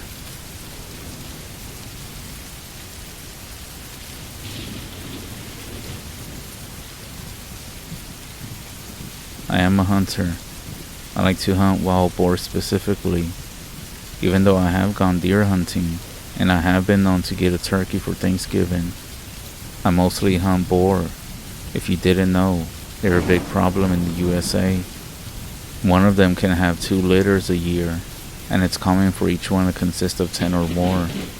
Given that pigs eat anything and everything, it's not hard to see why the Department of Fish and Wildlife makes it legal to hunt them with almost no restrictions. I do want to say that in my state, it's illegal to hunt most large mammals with some night vision or thermal scopes, with the exception of boar and coyotes. I've been saving for a year, mostly just fun money. It's hard to explain to your wife that a scope that cost us about twice as much as the rifle that I was going to use was worth it. But I did it. I took it to a range and got it sighted. There was an area that was peppered with boar activity that I knew would be perfect for a night hunt. It was easily accessible with my truck, with some good spots that I could set up and overlook a big clearing. The night began uneventful, mostly just me messing with a new toy, cycling through the settings. I was a little impatient. I spotted a few deer, but they were out of season, and like I mentioned before, my current setup wasn't legal for deer. I moved to another spot that I had seen days earlier that wasn't much better than my first, but it gave me something to do, and also a new angle to look around with my new scope. After an hour or so of glassing the area, it dawned on me. This spot didn't have much animal activity at all, no rabbit or owls, and the deer that I had seen were hundreds of yards from where I was. Why was this pocket of land so dead at night, but so alive in the day? I set up around 10 p.m., and it was about 2 a.m. when I started to think about packing up, maybe setting up a target before I left, and just taking some practice shots. But then I heard some crunching come from the direction that I had came from before. I panned my scope over and saw the silhouette of a small bear pushing through the bushes. It's important to note that my scope isn't exactly quote-unquote night vision. It's a thermal scope, kind of like a black and white version of what you see in the Predator movies. I adjusted my range and zoomed in a bit. I remember the moment. I was startled when I saw that it wasn't really a bear. It was a man. He was so low and hunched over I thought I was looking at a young bear. Is that a game warden? It couldn't be. I would have seen the headlights coming up from the road. And where did he even walk from? I was 30 miles away from anything and on public lands. I was about to call out when I adjusted my sights and noticed he was naked. No shoes, pants, or anything. I remember being disturbed by his movements, like a squirrel or something, twitching and grabbing at the foliage, sniffing around and palming the tree. Was that my tree? Was that the tree I was at before? The one that I was leaning on before? That thought alone terrified me. Could he smell me? Then he did something that I still have nightmares about today. He squatted and placed his hands in the dirt between his feet and stared straight up like a dog mid-howl. And I heard it, a voice coming from that direction, a very compelling female voice. Help, I'm lost. Help. There was a long pause, but neither of us moved a muscle. The center of my sights was trained at the dirt in front of his feet. I couldn't bring myself to aim directly at another person. It went against everything that I had learned about firearms. Were they lost? Was this some guy that had gone crazy out here? Why did he sound like a woman? Help, please, I can't walk. The voice called out. That's when I called bullshit. Not only could he walk, when I first saw him, he was traversing the land with ease for a naked person. He was making it look so easy that I thought he was a bear. That's a fucking trap. This guy is trying to draw me to him. Lucky for me, the lack of activity before had caused me to pack up most of my gear. Maybe I left behind a hat and a sitting pad, but I didn't give a shit in that moment. I took my eyes off of him for a moment to get my pack on. I buckled my chest strap and I scrambled for my rifle. To my surprise, He was still in the same spot. However, his face was staring at me, and I swear I saw him smile. The thermoscope has an effect that makes animals' eyes appear white. How the fuck was he able to hear me get up and put my gear on? He must have been easily 150 yards away. Get the fuck out of here, I yelled out to him. That's when he stood upright, and it hit me how tall and skinny he actually was. Easily about 6 feet and very lean. He then started taking a few strides towards me, and my reaction was to send a round above his head into the tree line. He was freaky as hell, pretty scary, but technically, he hadn't really done anything. What would I tell the police? I didn't want to shoot someone. He then stopped dead in his tracks and hunched down on all fours. This next one's gonna fuck you up. Leave. He stayed on all fours, and this time, I had my sights trained on the center of him. His eyes were just above the grass like a large cat or something. I was trying to stop my trembling, and I knew that my voice had cracked a little on that last warning. I was terrified. That standoff lasted about a minute or two, maybe less, but it felt like forever. Right away, he bolted left towards the tree line opposite of the road. So much for not being able to walk. I could barely keep him in my scope when he was moving so fast. He disappeared into the brush, and that's when I sent another bullet flying high towards him. I racked another round, and I tried to pocket that mag and swap for a fresh one, but I dropped it, and I didn't bother looking for it. At this point, I know I wasn't far from my truck, and I wanted to get the fuck out of there. That's when I could hear him in the distance. He started yelling in this weird sound that could have been a laugh, or maybe a cry. I scrambled up the trail and got to my truck. I tossed my gear into the cab but kept the rifle in the passenger seat, and then I just sped off. For the longest time that I told this story from my perspective, of having spotted some crackhead living off the land like some kind of caveman. I did report it to the game warden, but all they did was scold me for hunting at night alone, and I never did receive an update. It wasn't until I told a story at a camping trip that my nephew told me about Wendigos, rakes, and skinwalkers. My story scared the piss out of him because the spot we were camping was technically the same forest that I had seen the bastard, just about 50 miles east of it. He was so scared that his mom had to take him home. She was really pissed. I have gone down the rabbit hole on these scary stories. I'm not saying that what I saw was a Wendigo or a Skinwalker. I'm just wondering if these things do exist. I may have dodged quite the bullet that night. Or maybe it was just a tweaker being Donnie Thornberry in the middle of the night. Either way, I thought I would share this with you.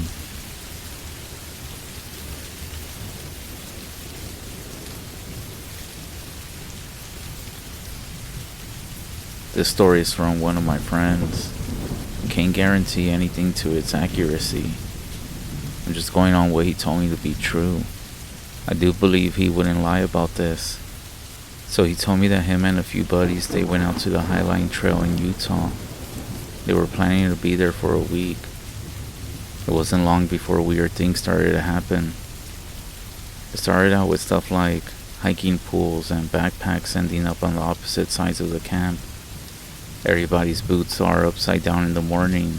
They would hang their food bags on trees at night, but then they would find them tied to other trees in the morning. Most of them just brushed this off as animals, or someone in their group getting a midnight snack. But then more weird things started happening. They'd lose the trail and need to backtrack, and they find these large cut branches, and a clever disguise laid over the actual trail. Some of them are starting to get paranoid now. They start thinking that they're being stalked or something. What really starts freaking people out though is waking up to finding their tents rearranged in their campsite. The stakes of non-freestanding tents look like they all been undisturbed, but the tents are all in different places around the camp. Nobody has an idea how their tents could have been all moved around, and in some cases, apparently broken down. and repitch with none of them noticing or waking up. The next night they decide to keep watching 3-hour shifts since everyone is on edge.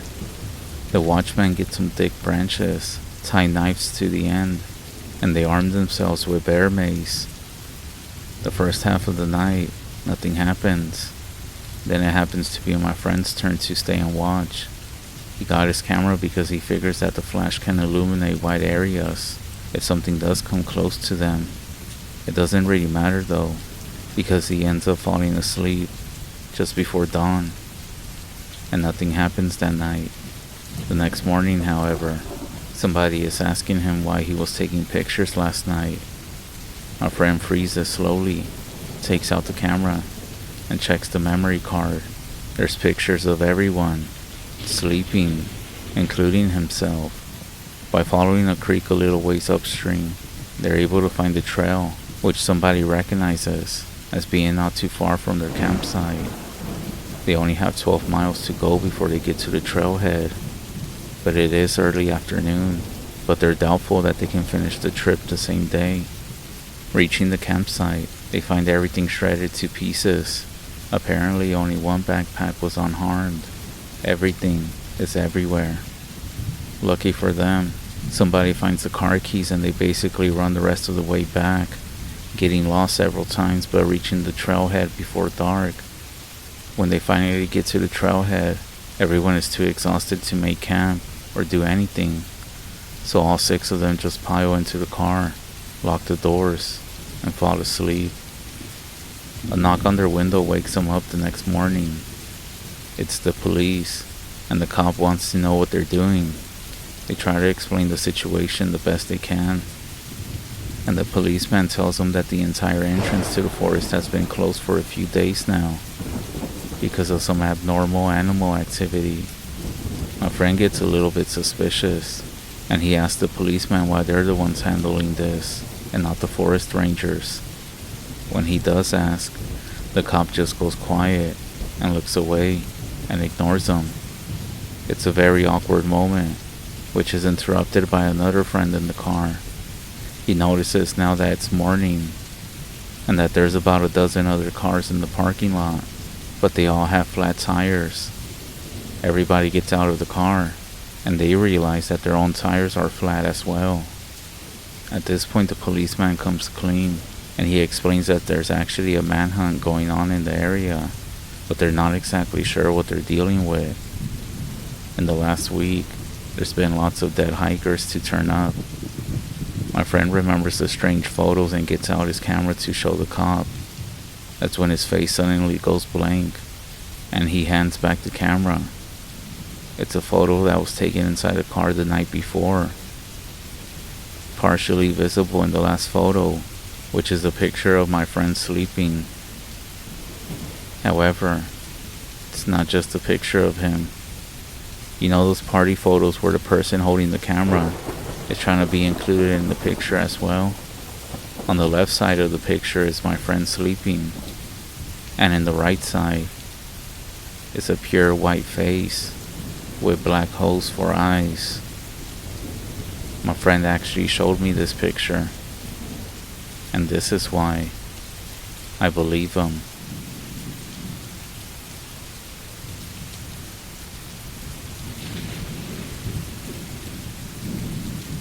I'm from Chinle, and I hate driving through that Muerto at night.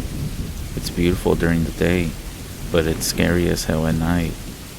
I had typed out this story already, but somehow my phone ended up dying, and I decided to wait to share it again.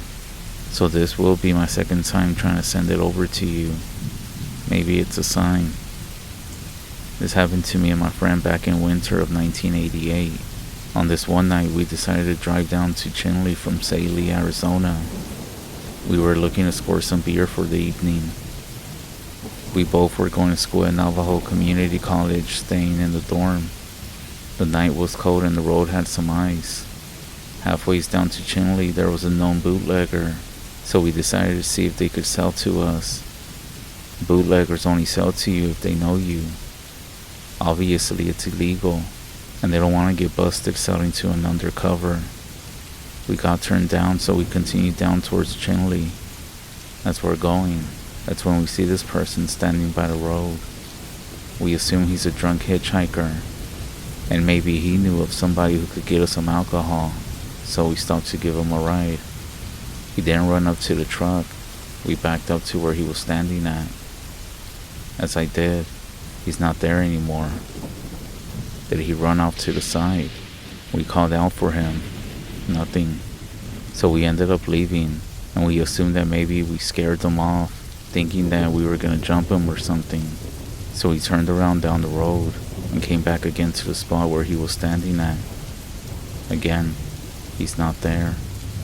We drive off, and then a little ways the truck started to act up. It ended up dying completely, so we just parked there on the side of the road with no power, no lights, nothing. Being young and stupid, well, what the fuck do we do now? That's when my friend decides to start with the spooky shit. He then asked me if I took a good look at that guy. I just said that he looked like he didn't have a shirt on. But that's when my friend was like, he also looked to have white paint all over his body.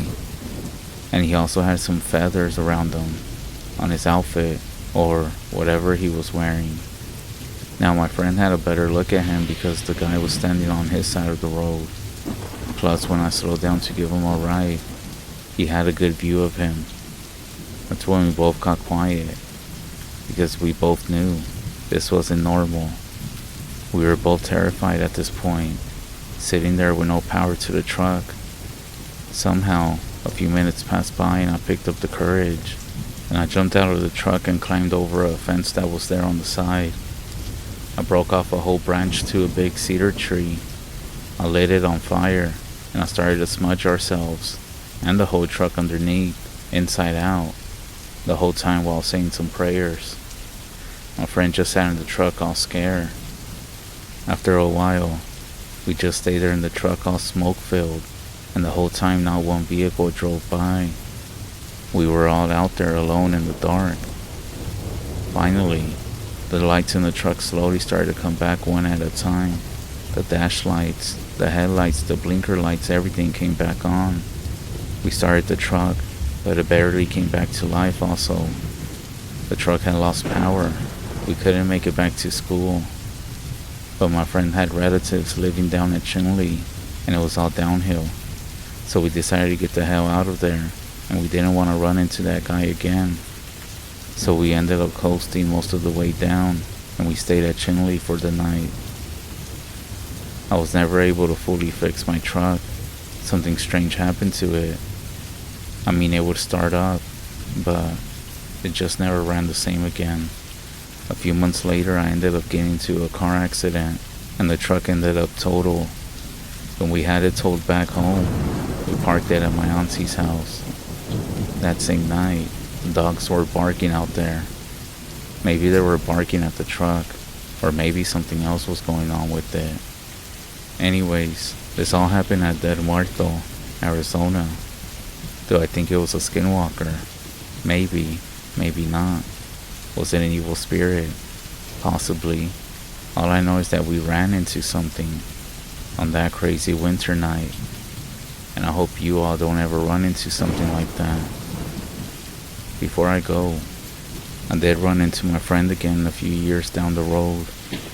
I asked him if he remembered that incident. To my surprise, he said no. I'm sure he just didn't want to talk about it. I tried reminding him, but it's almost like he just refused to talk about it. Maybe I shouldn't have brought this up. All of this is a true story.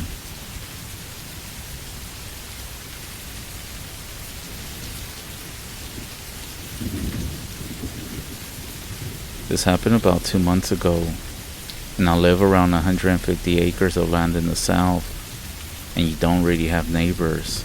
You can imagine why. My girlfriend had just finished her senior year of high school, and we had been planning on spending the summer together.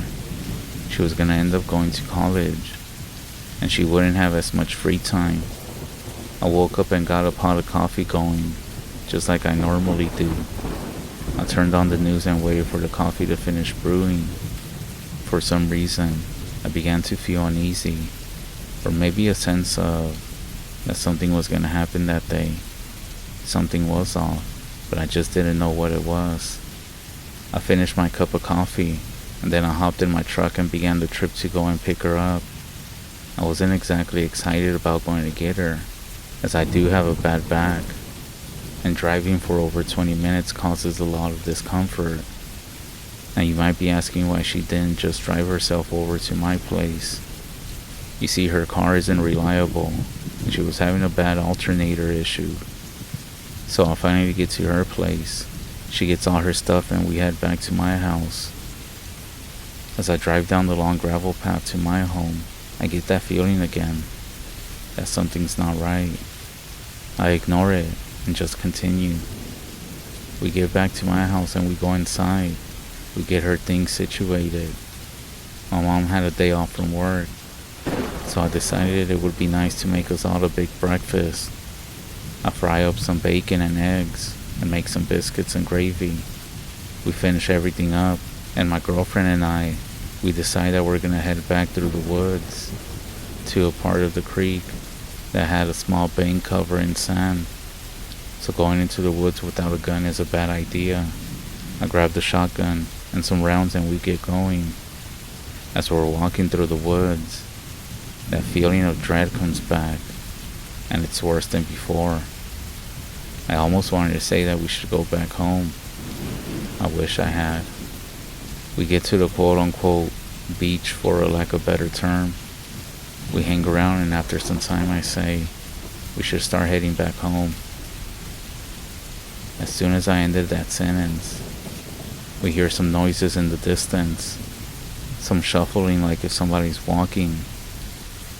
But then, it sounds like snarling or snorting. No creature could make a sound like this. We get our shit together and we start speed walking back. The noises get more frequent the further we walk. Keep in mind that we're walking through some thick vegetation, underbrush, and trees. I was staying about 10 feet in front of her as we're walking in the woods. About halfway back to the house, my girlfriend dropped her beach towel and reached down to pick it up. As soon as she did, a man came running full speed through the woods, grabbing her by her hair. The whole time I felt like everything happened in slow motion, but yet fast. He was snarling, and what sounded like laughing, mixed with screaming and crying. I can't even describe it. It paralyzed me. I was frozen for a split second. Before I continue, let me describe what the guy looked like. He had long matted brown hair. Looked like he hadn't shaved in about a week or so. And he was wearing nothing but jeans that were shredded to hell. Now, I am 6 feet tall, but I'm still not the most threatening looking dude out there. Now back to what I was saying. She started to scream my name, and she started yelling for help. I do always carry a knife with me, mostly for utility purposes, but using it as a weapon against this psycho was the last thing on my mind. I didn't know if he had rabies or some other disease, so I slung my shotgun off my back and racked the slide. If you don't know, just the sound of a shotgun slide can be enough to stop somebody. At least that was my mindset. I didn't have any rounds loaded. However, when I racked the slide, the man turned around and looked at me with the most evil, sadistic smile. And for a split second, I thought he was gonna come after me. Thankfully, he didn't. He then just took off running back into the woods. I grabbed my girlfriend and I pretty much dragged her the rest of the way home, shotgun in my other hand, ready to be used. We get back to the house, nearly bust down the door, slam it shut and lock it. My girlfriend starts to cry. My mom then comes running out of the other room, and she's asking what in the world happened. I explained everything to her. She was stunned, maybe asking if we called the police or sheriff's office. We didn't. We tried to get my girlfriend calmed down. After about 30 minutes, she finally gets a grip on what just happened. I tell her it's gonna be alright, that she's safe, that I won't let anything bad happen to her. She then goes and takes a shower and gets cleaned up. While she's in there, my mom and I talk about what we should do now. I mentioned that maybe we should call the police or the sheriff's office, but again, we didn't. She gets out and I ask her if she wants me to take her home. She says no. I could still see the fear in her eyes. She was terrified. I didn't let anyone know, but I was also terrified. We all were, and we still are. None of us slept that night. I sat up all night drinking pot after pot of coffee, just waiting for that crazy person. Whoever it is. As soon as the sun came up, I called my dad and cousin and told them to come over and to bring my cousin's dog. We looked in the woods for 2 hours and found nothing. Looking back on it, maybe it was some sort of crackhead that maybe caught some weird disease, and maybe he went crazy or he was on PCP. My girlfriend is still here, spending the summer break with me. None of us can sleep at night. The sounds that person made, they still echo inside of me, and the image of his face is burned into my brain.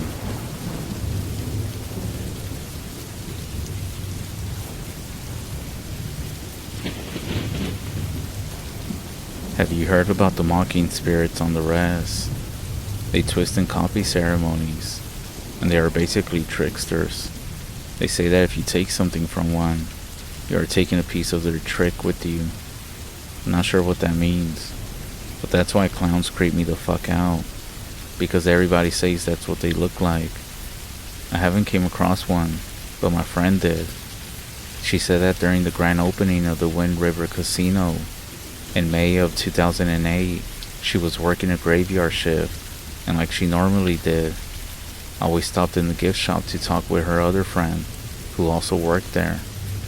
That night, her friend told her that she had came in 2 hours earlier because there was a large crowd.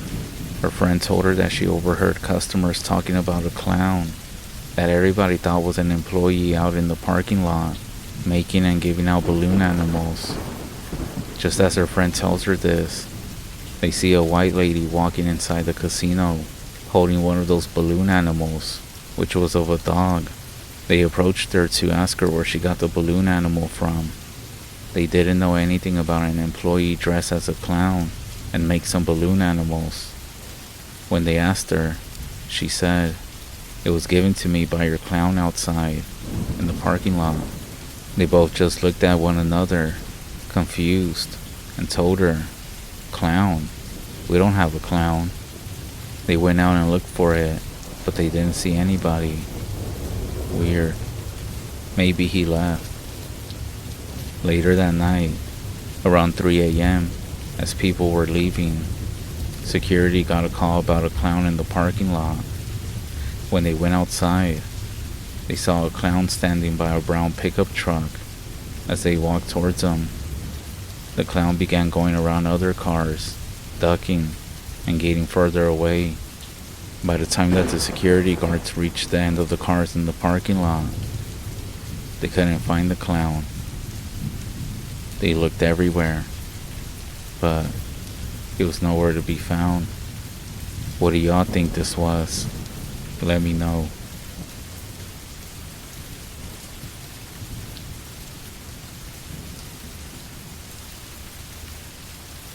We're all from the REZ, right? I'll go first. I want to say that we all have drank before, but I guess what I want to know is what made you stop. You see, I don't drink no more. I learned it's true what they say on the REZ. Alcohol can open you up to other things out there, things that you don't want to invite in. One summer, my cousins and all their friends invited my friend and I to go out drinking with them up in Slim Butte, South Dakota. We were having a good time, and we all started kind of early. We started drinking at this beautiful spot where there was a river, a couple of cliffs and a fire pit, benches and a place to play horseshoes. And there was also an outhouse. While my cousin and his buddies were playing horseshoes, I really didn't want to play, so I was just sitting by myself. After a few minutes, my friend asked me if I could go to the bathroom with her. I told her we could go since I had to use it as well. We went over to the bathroom, and when I came out, she pointed down this dirt road and asked me, "Where does this path lead to?" "Oh, it's a big circle," I told her. She then said, "Why don't we go check it out and just let the others play around here?" I told her, "Nah, it's getting dark out, and the sun is going down as well." She agreed with me, and we started walking back to the horseshoe pit. As we came up to everybody else, that's when I saw my friend was standing on the other side by my cousin. I looked behind me, and there was nobody there. I was by myself. My heart started racing as I ran up to everyone else, and I explained to them what I saw. To my surprise, my cousin was like, "Well, it's time to go." Apparently everyone knew about all the stories and everything that's happened up here, with the history and all. Well, now that makes sense. Maybe it was the alcohol, or maybe the spot that we were in. Either way, this made me stop drinking, and I'm sure as hell not going around there anymore.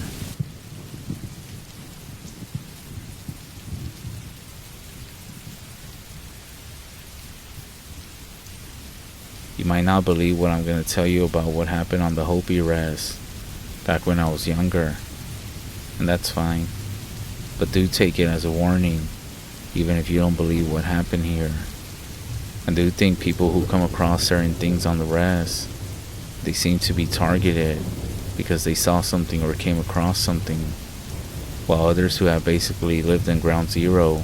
This is why sometimes in your stories, I see comments where people say, "I've been living here all my life, and I never experienced anything like that." That's why I said if you don't believe me, that's fine. I'm just here to share a warning with you. This happened in Second Mesa on the Hopi REZ. It happened 19 years ago. I was supposed to go home Sunday evening, but my mother and sister were telling me to stay another night and to go home at 4 in the morning. That way I can make it to work on time back in the valley. My mother wakes me up at 3:30 a.m. and I left at 4:10. I took the road that went through Hopi lands and came out by Flagstaff in Second Mesa. As I passed the bridge and I went around the curve and started driving up the hill, that's when I saw something on the side of the road, still at a distance. As I get closer, it looks like something big. It was standing on the left side. I turned my high beams on, and as I started getting closer, right before I passed it, I actually turned my head to look at it. It was pretty dark, and it had feathers all over it, like a bird. It then started walking towards the car. As I was still slowing down, that's when I saw it moving towards the car. So I stepped on it and passed it. Don't stop, don't look, don't pay attention. I even put my left hand on my face. That way I couldn't see anything from the corner of my eye. Not to mention, I was the only one on the road.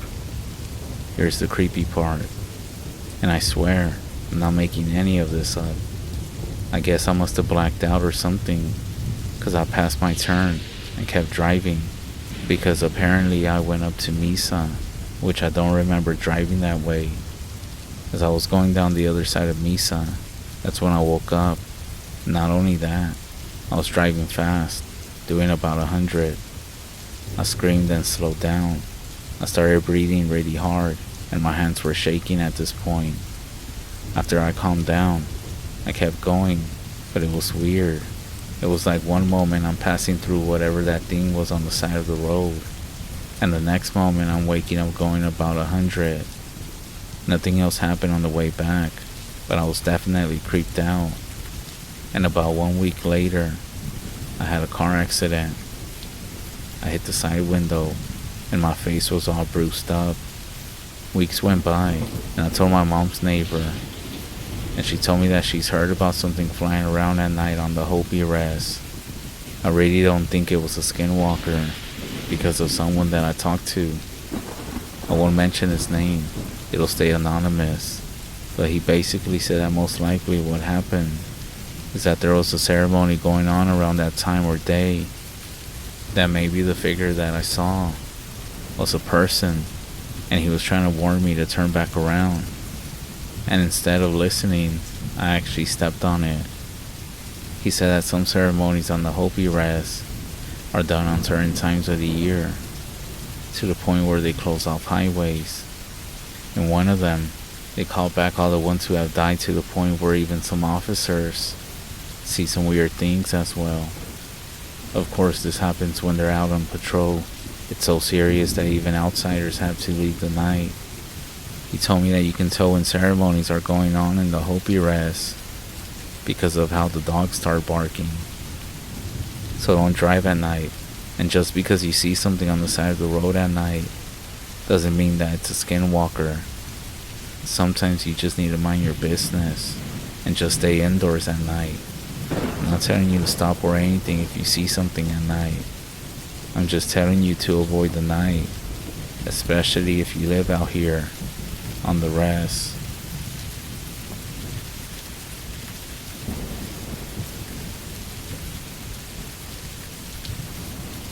So I live in North Canada. Up north, my backyard basically ends with a thick forest. I have ventured out in the woods ever since I was a kid, so I know about a 5-mile radius. I have gone around, maybe went camping for a night once or twice. I haven't found anything too scary, just carcasses and bones and any other shit you can find in some forest.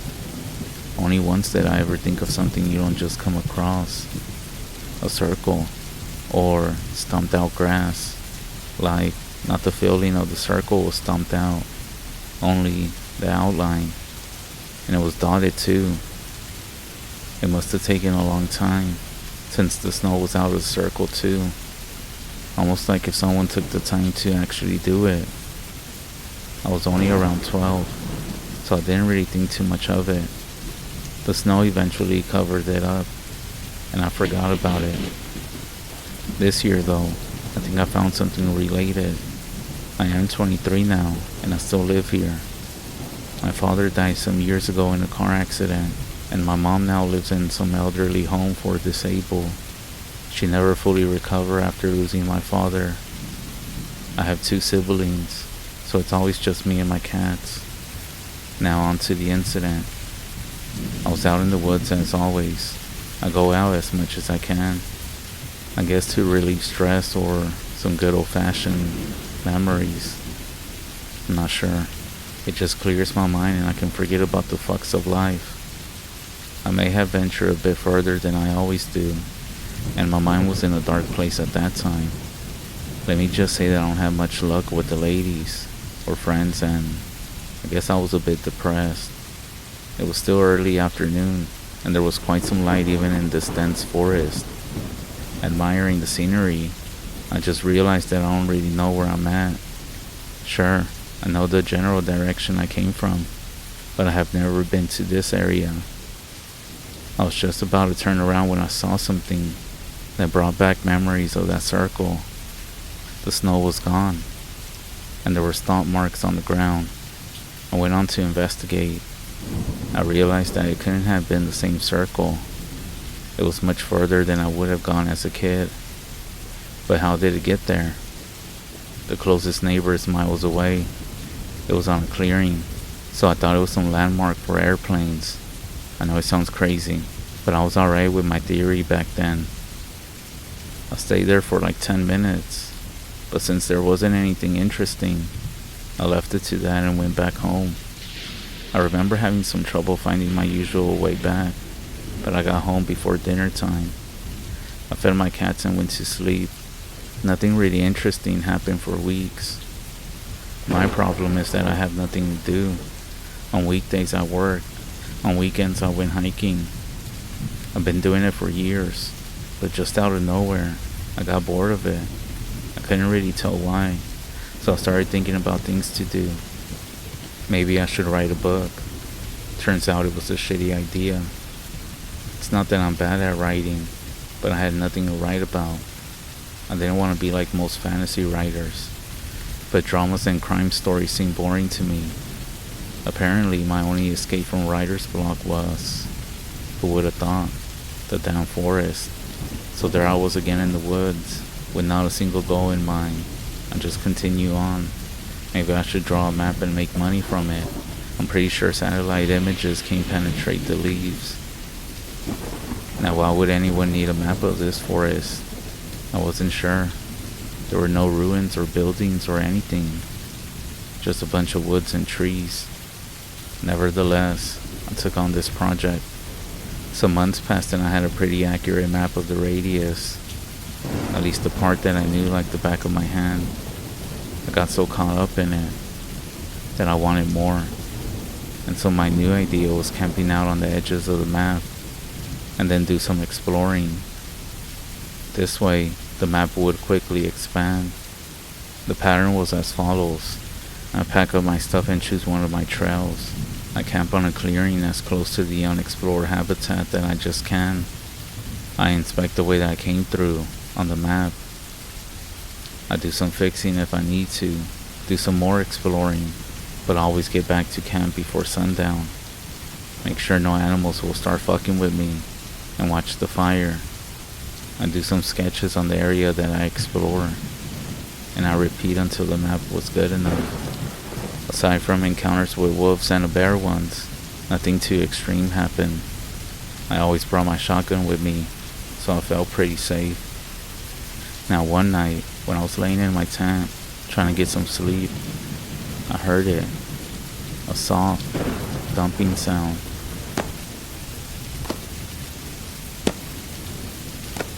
Now, since I roamed this forest for about 15 years, I knew just about every sound. This one was new, so much that there was no way I wouldn't see what made it. Lucky for me, and a full moon. I grabbed my gun and a flashlight, but I didn't turn it on. I didn't want to scare whatever I might find.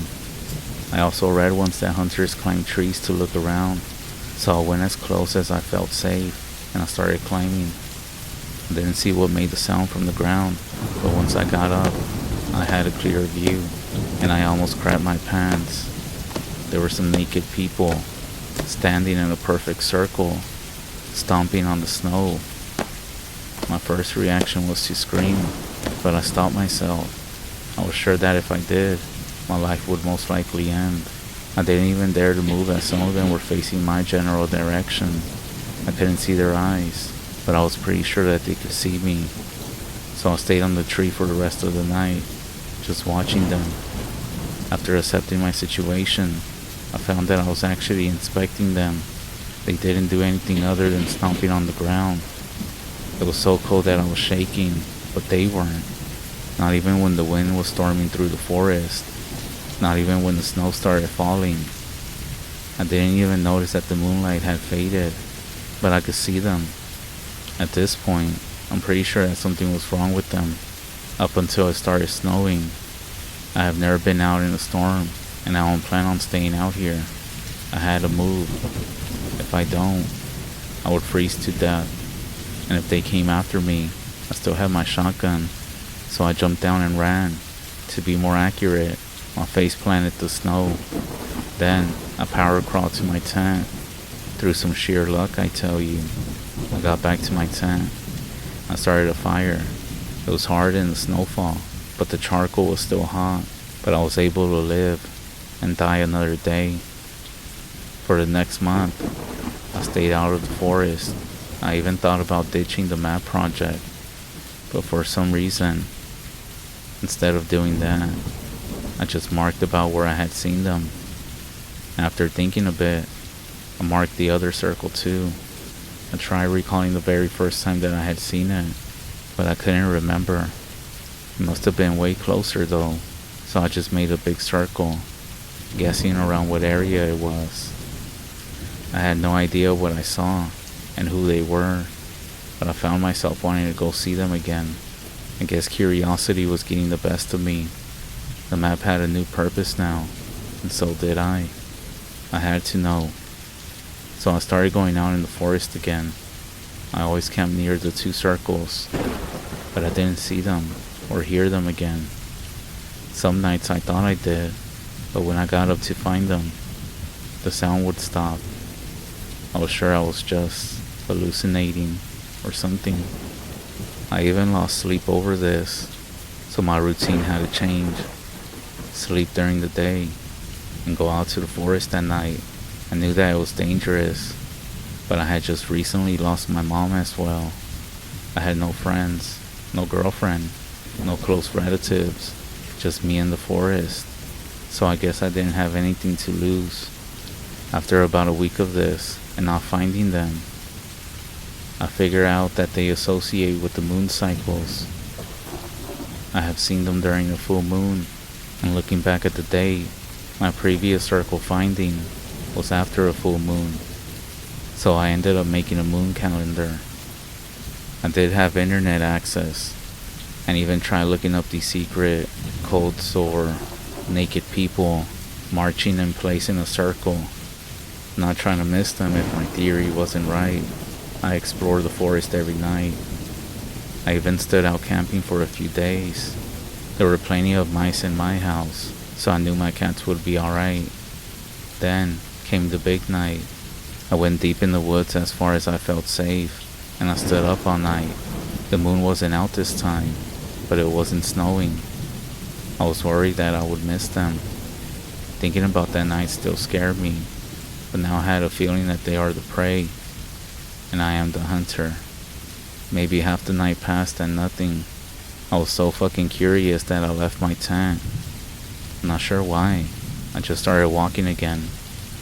I had lost all hope. But then, finally, and it was coming from close by, but it was all weird, like it didn't fade in. It just started out of the blue. The sound was there, and it was much louder than before. I must have been closer. The moon was still under a cover of clouds, so it was pitch black. I turned on my flashlight. I pointed at the ground, and slowly upwards in the distance. What I saw made me lose my shit. About 20 yards from me, they were there, and there was not a tree, not a bush between us. They must have seen me. There was no fucking way they didn't. I mean, I had a flashlight, but I was so shocked that not a sound came out of me. I couldn't even turn off the flashlight. They were just stomping on the ground. But this time, it looked like there were some women there. And being so close, I started to hear something. They were talking. I even saw each person's mouth moving in the light. But it was all wrong. They were talking, but not to one another. They were just repeating some sort of gibberish over and over again, not even in a pattern. Most of them were saying the same thing. I had no idea how long I stood there. I just couldn't get myself to move. Obviously, they knew I was there. I guess they didn't mind it. I'm sure if I was to make any sort of movement, it would bring death to me. I admit, I was scared. I didn't want to get any closer. Even though I was curious, I know better than to fuck with anything that they were doing. 10 minutes passed, 20, 30, an hour, and they were just doing the same thing. Finally, I decided to go back. I marked the circle on my map and got back to my tent, and I went home right away.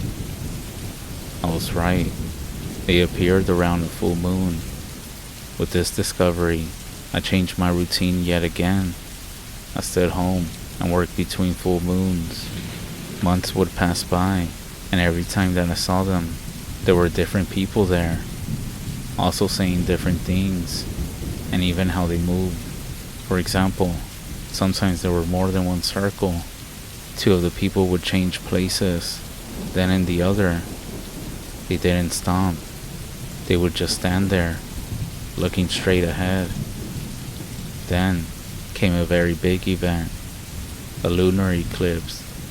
And I'm not referring to a new moon. New moons didn't mean anything to them. Never found anything during that. But a lunar eclipse, maybe that would have an effect on them. There was an area in my map that I had marked where I had seen the most of them, so I planned on going there. Sadly, one of my cats had died. I didn't count it related to the circles though. She was just very old. I had that cat ever since I can remember, so I was sad. Nevertheless, I went out that night. I was excited. I just couldn't sit in one place. I didn't even care about the moon.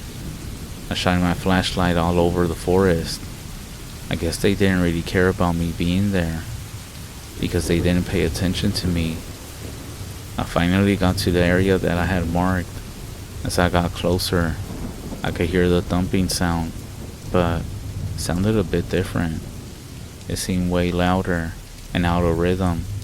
When I finally got there, I realized that there were more circles. Not one, but at least 5 of them. I could have lost count, but I guess seeing so many of them sort of freaked me out. Never before did I think that there were this many of them. The largest circle had about 20 of them. But now, there could have been about 70, 80. I climbed the nearest tree, and just like many weeks ago, I looked around. There were about 5 circles, spread all over the place. 2 of them were right next to each other. I looked up to the moon, and it was just a few minutes until the lunar eclipse. The thumping was loud now. I even found myself tapping the rhythm on the tree. But what happened next made me never come back. It was about to happen. The moon completely vanished, and with it, every person in every circle just started screaming. Now I was fucking scared. I dropped my flashlight, and I didn't care for it. What I cared about was what the falling light showed me. Every single person turned their face towards me, still screaming, and started fucking running to my tree. Holy fuck, I knew I was gonna die. There was no way that I would survive. I still had my shotgun, but the bullets were in the camp. I only had 2 rounds loaded, 2 shots, and that was it. The very moment that I saw one underneath the tree, I fired. Maybe I can kill one and scare away the others.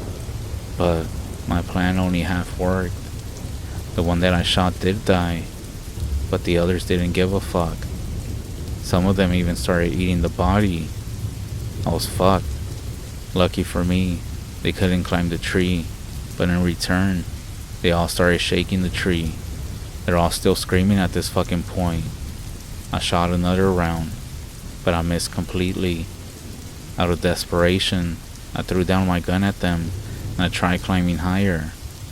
The lunar eclipse was long gone, and they still didn't fucking disappear.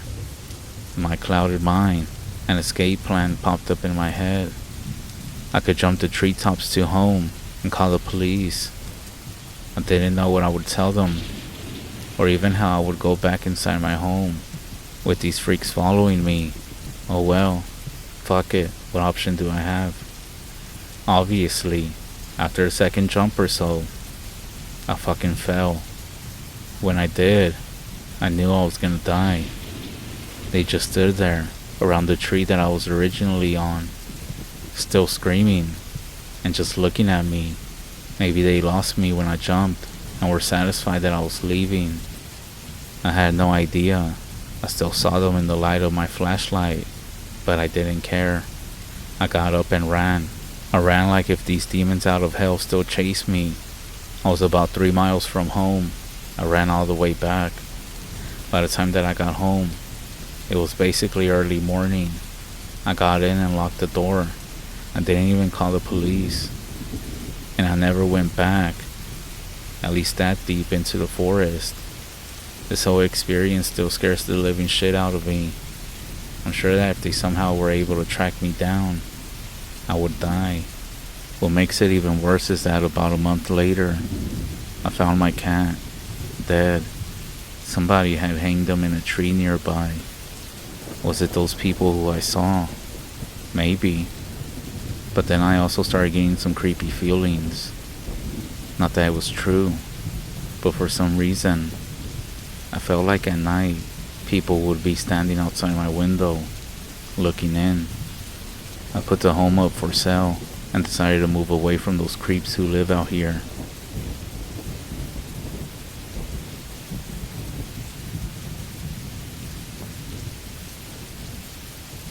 My grandma told me this when I was about 13. She said when she was with her second husband, he started drinking and going to the local bar a lot. So much so that when he got paid at the end of the week, he would go straight to the bar. One night, she was fed up because the kids were hungry, and he hadn't came home, but she knew where he was. So she walked to a nearby neighbor's home, and she asked her friend to drive her to the bar to go confront him. She lived in a very small community at that time, so there wasn't that many houses or even businesses around back then. And so they go. They pull into the parking lot, and the bar only had one light above the door. And that's when they noticed another woman standing just outside the light, just pacing back and forth. Grandma said that she had long, black straight hair, and she was wearing a long light-colored dress, and she just kept her head down, looking down at the ground. That's when she and her friend thought, uh-oh, somebody else's husband is in there too. The friend called out to her, but she wouldn't respond. She called out again, and that's when the long-haired woman started to come towards the car. Grandma's friend was asking her if she was alright, because she just kept her head down, and they couldn't see her face. So they just got the feeling that maybe she was sad or crying. She was about halfway to them, and my grandma looked towards the ground to see what she was looking at. And when she did, she noticed that she didn't have any feet. She seemed to be floating to them. That's when Grandma started screaming, but her friend didn't know what was going on. Grandma was able to get the words out. No feet. Her friend finally saw what Grandma saw. Both of them started screaming, and the long-haired lady made it to the car. She leaned down and looked in. Grandma said that she didn't have any eyes. But that's when they got the hell out of there. She said she can't remember the drive home, only that they got home quickly. And when her husband got home, she beat the hell out of him and left with the kids.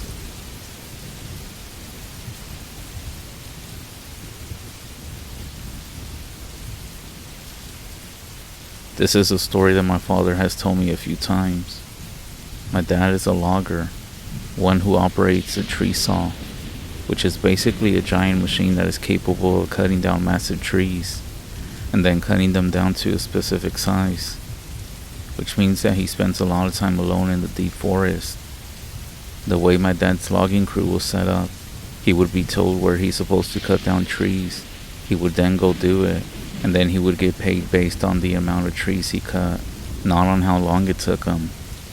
So my dad used to work around 16 to 20-hour days in order to get done as quick as possible, and then the rest of the crew would come clean up the trees and ship them to the mill. He used to work around 50% of the time alone, and the remaining time would be spent with another tree saw operator named Renee. They would use radios to communicate back and forth when they were working together. This is relevant down the line. Sorry for all the backstory, but this is where everything starts. My dad and Renee were putting on a new job site, and we're about 10 days in, and everything was going as planned. But then they started hearing some weird chitter-chatter over the radio that was such poor quality, and they would adjust the radio channel to some other one, but it would follow them. As they went through the job and went further up the mountain, the words from the radio slowly became more understandable. Both of them agreed based on the small parts of the conversations that they could hear that something was wrong. They also started finding weird containers all over the place, and signs that people had been there. People should not have been here. This was a 2.5-hour drive up a mountain, and they had spent about 3 weeks clearing out the road so that the trucks and equipment could make it up. So then they realized that they're in a very secluded area with people who shouldn't be there. And the worst part is that they aren't scheduled to leave for about another week. They would only leave to refuel the fuel truck with gas for the machines. They would also buy supplies and sleep in campers. One day, Renee comes across a tent and he calls my dad over. They investigate the tent and find one lone sleeping bag and a duffel bag. They investigate the duffel bag and they found all sorts of creepy stuff. Well, more like crazy things. And also pictures of people, including rope and some other things. You can most likely guess what they were up to. In the tent, they also find a small amount of food, which included canned goods and an apple, which proves that somebody was in the tent recently because there was no mold on the apple.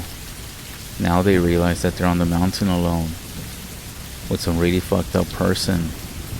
Renee right away wants to get the fuck out of there, but my dad, being the hardest working person that I ever met, insists that they need to finish the job and then get the fuck out of there.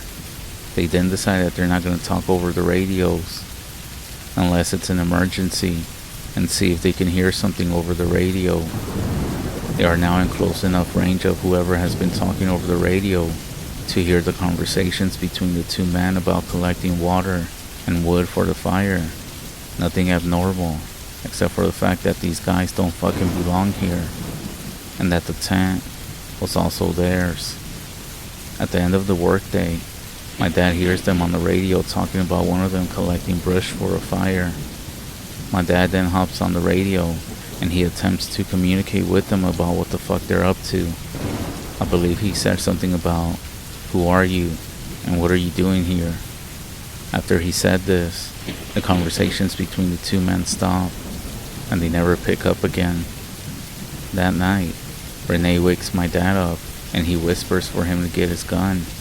Someone is outside. My dad has told me that the first thing that he noticed when he woke up is the quiet shuffling of footsteps.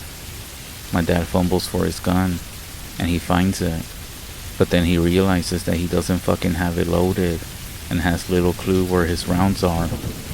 And Renee doesn't have anything, and the thought of calling police doesn't really make sense too much. They hear a jiggle on the doorknob and it opens. The camper is far enough off the ground to where you had to jump in, and there is no ladder or footstool. It just stays open. And my dad nor Renee move. They hear scratching right outside the door though. After about 4 minutes of scratching, my dad can no longer take it, and he nods at Renee. He gets up quietly and he walks towards the camper door, and the second that he reaches in, he is met with intense pain across his right eye, all the way to his cheek. He has been cut, and he falls out of the camper, hitting the ground hard. A man with a knife gets on top of him, and he is soon being kicked on the top of his head by a man behind him. Renee leaps out and is able to get the man off my dad, and then my dad gets up and realizes that the second man without the knife is now running away, and the man with the knife is now scrambling away from Renee, and he starts running alongside the other guy. My dad and Renee get into the truck and they drive to the nearest hospital in order to treat my dad's cuts and later report the events to the police. They both ended up quitting their jobs.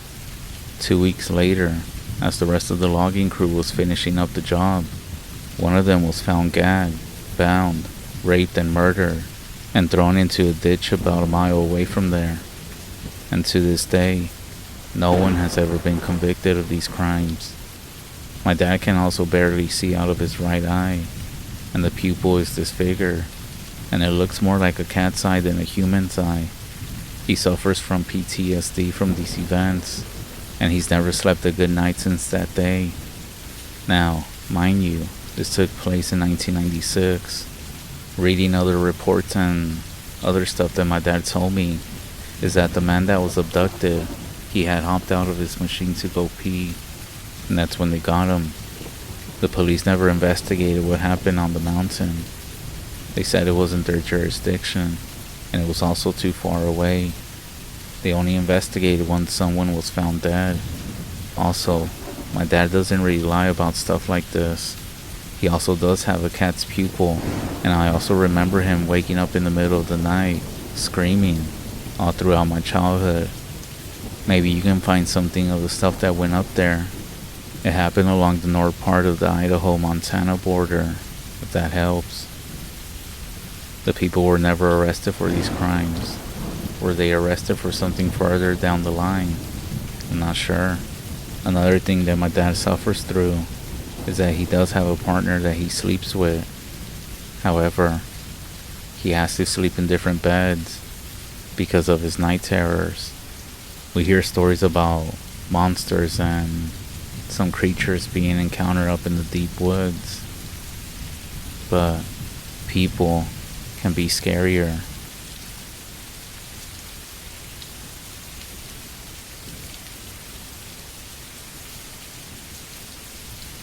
Just down the road from where I used to live at, there's about 100 acres of woods that I would go into when I was younger. I would go there just to go riding and camping. One night, I was out driving at around 11:30 p.m. with my girlfriend, and as we were in the area, I decided to show her the woods while we were in the area, as she loves everything to do with nature. Plus, it was summer, so it was an extremely warm night. I left my car with the lights on, pointing towards the trees as we weren't going to go too far in, and it was dark everywhere. We just walked a few steps away from the truck, and the two of us just kind of sat in the back talking, having a smoke, and relaxing. I would be lying if I told you that I wasn't creeped out. I was, but I still didn't want to show it. However, I was keeping an eye on the trees, as I had a feeling that something was just wrong. I heard people describe that feeling of something being off, when in reality, they were in danger, but they just didn't know it yet. But nothing around us was off, but still, I just had that feeling. It felt like every sense of my body was reaching out to me, and my adrenaline was up there, but there wasn't really anything around us. After lighting another cigarette to calm my nerves, I scanned the tree line again. It looked different than before.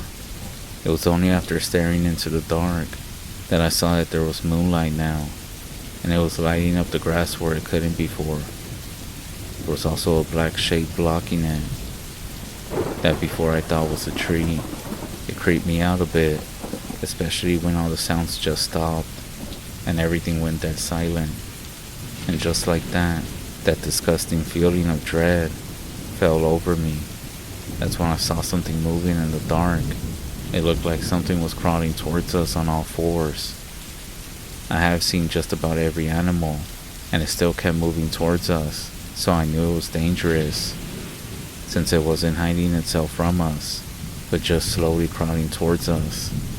I'm not sure if my girlfriend saw it, or maybe I just couldn't look away, but just as it reached the front of my truck, I was able to see it. It got up on two legs, and just sat there, and was just staring at us. I am 6'4", and this thing was about a foot taller than me. Its arms were lanky, basically almost touching the ground, and in the dim light, I could make out the silhouette of its head. It looked to be the shape of a dog. I wasn't able to move as it stared at me, but it was at this point that my girlfriend gasped, which I think broke off whatever was stopping me from thinking logically. I grabbed her by the arm and ran over to the driver's side of my truck. I told her to get in.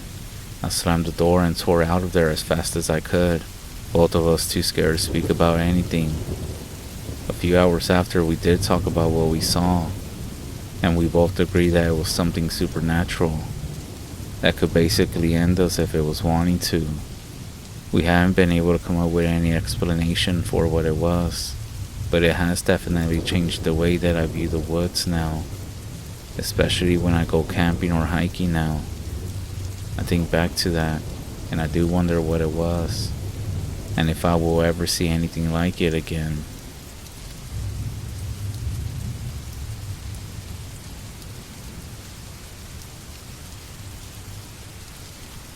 This took place last year, at the beginning of summer.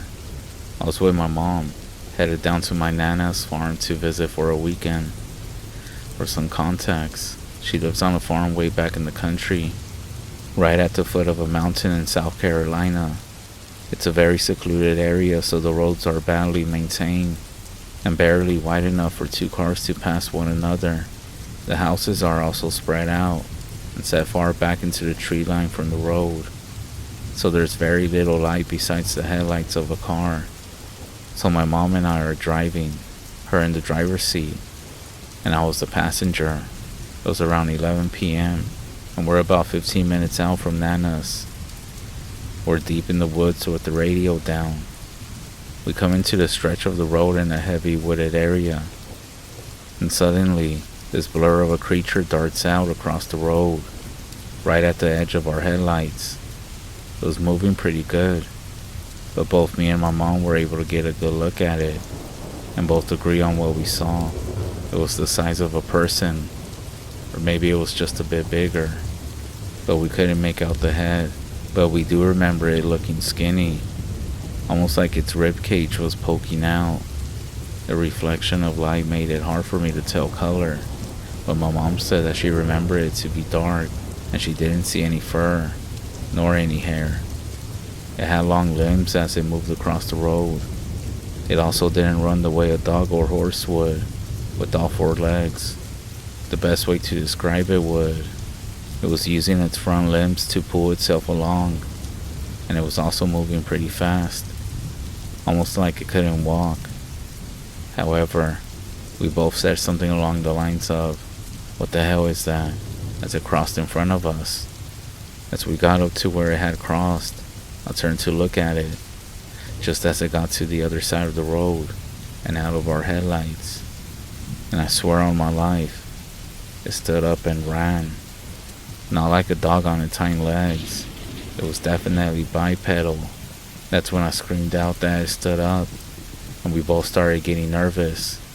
I honestly think that I would have been going crazy if I didn't have somebody else in the car with me. My mom has always been a pretty level-headed person and not superstitious, but she was very nervous, which made me recognize how serious this was. I should also mention that there's been attacks on livestock, horses in the area, around the time that this happened. People were saying that they found wire fences ripped through, and their animals attacked. I don't think any died, but if I do remember correctly, there were a few horses that were severely wounded. There have been a few other strange instances in the area, but this was just my personal experience.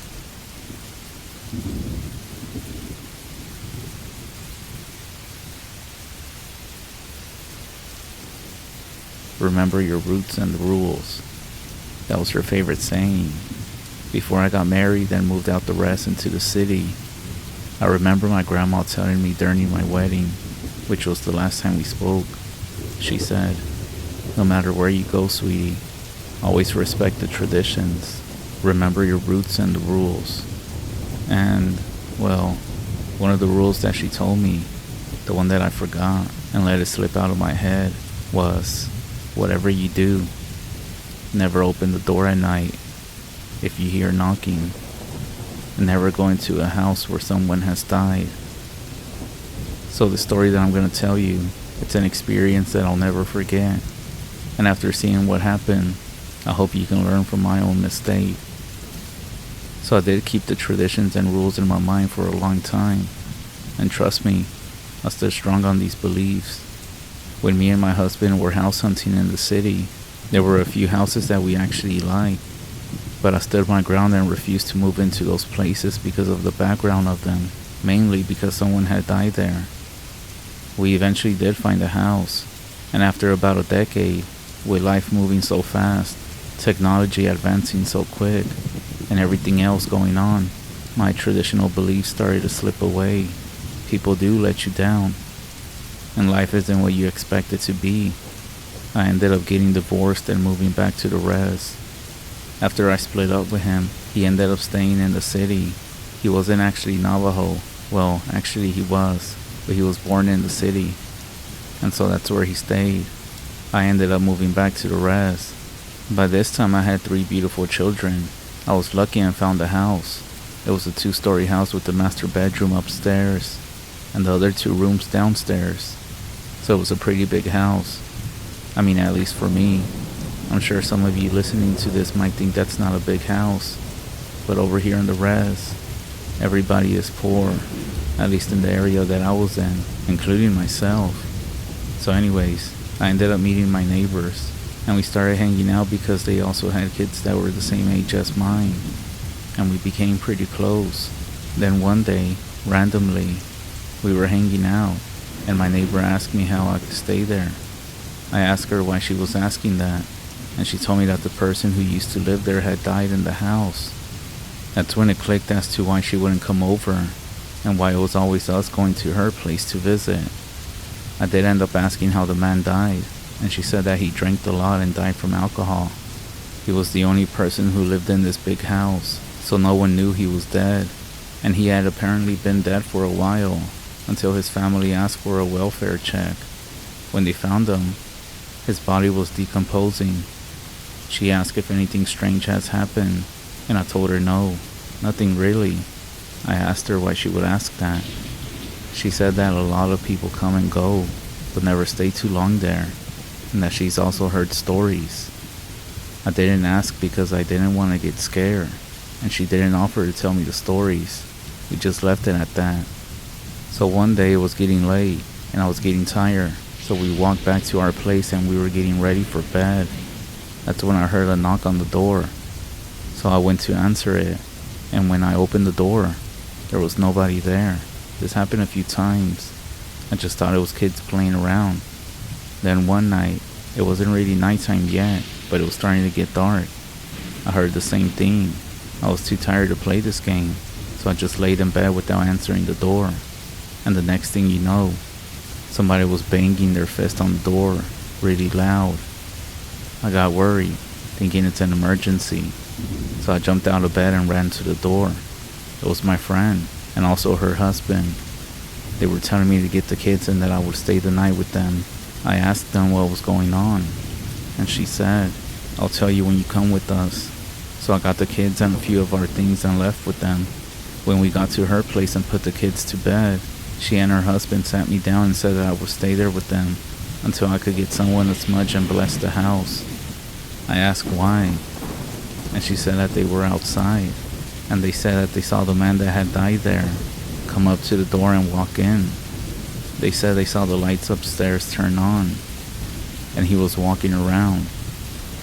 I thought they were just trying to scare me, so I went outside to look at my house, and sure enough, the lights were on, and in the distance, it did look like somebody was walking. I told them that I was going to call the police just to make sure it wasn't somebody actually breaking in. They did end up showing up, and I told them what was going on. They ended up going inside to check the house. As I was outside looking, I noticed that the officers stopped right before going in, and they quickly smudged themselves. And that's when it hit me. What my neighbors were telling me was true. See, I watched the house the whole time and never saw anyone leave. So I know the person who was there still had to be in the house. But that's when the officers told me that they went through the whole place and it was empty. Then one of the officers told me that they always got calls like this from the same address. They also advised me to get a medicine man to smudge the entire home and even perform a ceremony if needed, especially since my kids and I had been living inside. I was scared, and I asked my friend if I could stay with them for a few days until I got something figured out. Of course, they said yes. I did end up talking to my family, specifically my mom. Of course, she knew a medicine man, and in the next day towards the evening, the medicine man came out to perform a ceremony out in the field behind the house. He included me and my children in the ceremony. I won't go too much into detail because ceremonies are sacred. However, I will say this, the medicine man also went inside the house. He was in there for a few hours. When he finally came out, he told me something that I will never forget. I had broken two very important rules of the REZ, the same rules that my grandmother had reminded me of. 1. Never move into a place where someone has died. The spirit, or the chide, still dwells there, while the bad, unclean energy stays in that place, and that's dangerous. And 2, never open the door at night when you hear knocking. If you do, you're inviting spirits inside. It might be something trying to make contact. That was my mistake, one that I will never forget again. This happened a while back. I consider myself a little bit more grown now, going back to my traditions, you can say.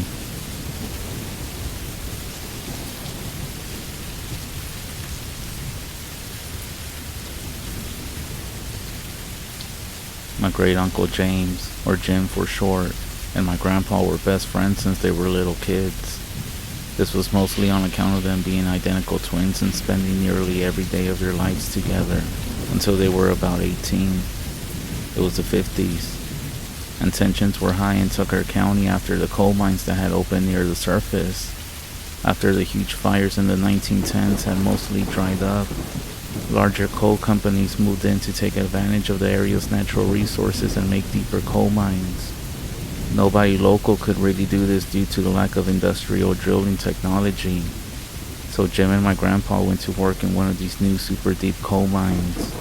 Now keep in mind that the Appalachian Mountains are some of the oldest mountains on Earth and have existed for 500 million years. They have been more or less undrilled until these large companies came in. It was profitable enough. My grandpa and Jim finally found a steady job, but the mountains themselves didn't seem to like it. Jim tells me it was about 1953 when things started happening. First, it was just a couple of cave-ins, but then everything started dying almost immediately after entering the mines.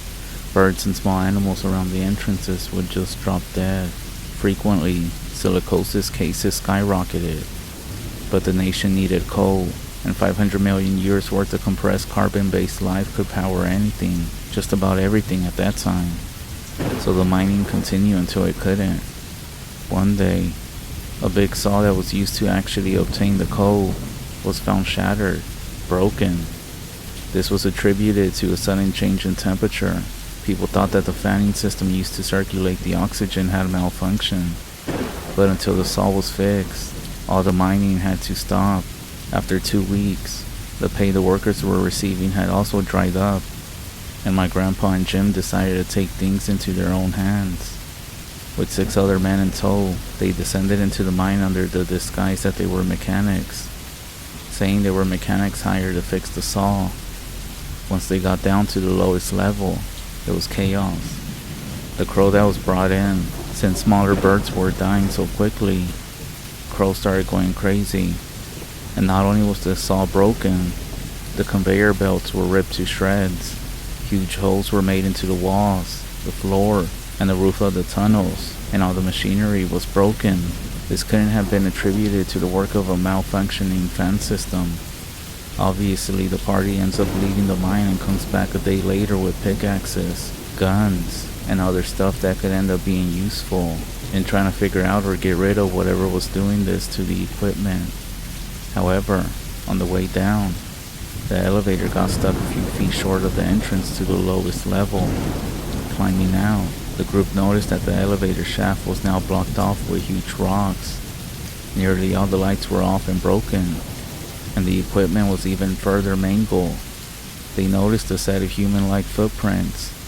The group began to follow them to figure out how these people could have possibly gotten in, when somebody pointed out that their own boots were making much more shadow indentations in the rocky mud. It was at that point when they realized that no common person could have possibly lifted those huge rocks, torn up the conveyor belts, and broken the saw that weighed hundreds of pounds. They also began to notice that there were very large handprints to the side of the tunnel, outside the range of their lamps. Something large and not human was in the mine. They turned back to return to the surface, afraid of whatever was in there with them. But as they ran, the tunnel began to shake, and the 4 men jumped back as a wall of rocks and gravel fell from the roof, separating them from the 2 others, plus Jim and my grandpa. One of them had his leg seriously injured under a large rock, and he had to be carried by the other 3 around to where the other tunnel led to the now blocked off area. In that tunnel, which was longer than most of the others, strip mines led to narrow areas, one of which apparently led out to a crack through which the group could actually get to the trapped man. While entering this tunnel, one of the men became aware of a low rumbling that was gradually increasing in sound. Thinking it was another cave-in, they quickly moved away from the source back towards the elevator, but it seemed to be following them. And just then, something big, white and hairy bolts around the corner and starts charging at them. The three uninjured men whip out their guns and start firing at it. Seconds later, the thing is dead. It had the thumbs of a human, but that's basically where any features of human ended. It looked more like a huge bear than anything. It had two deformed eyes that took up almost half of its face, and it was clearly some kind of mutated animal because it was covered in bony, almost tumorous-like things. It was at least 10 feet tall. Its canine teeth were too long, almost about a foot long. Its fur was patchy and light gray, and its pupils were red. All of its limbs were long and stocky, and it seemed to rely on its arms as a second pair of legs. My grandpa and Jim, both of them who were hunters, thought that it was incredible to see something like this. Whatever it was, they took its head and one of its arms as a prize to present to the local police station as evidence that the mine could finally be reopened. Over the course of a few hours, the 8 men were all able to get back to the elevator and eventually return to the surface. My grandfather and Jim showed their kill to the state police, who then quickly confiscated it as scientific evidence, which was enough to satisfy them at the time. Remember, they were young and didn't finish high school, so they were pretty much not educated. The only evidence that this thing ever existed is a black and white photo of my grandpa and Jim, grinning like idiots holding some kind of tusk with the misspelled word, behemoth, that was written on the bottom.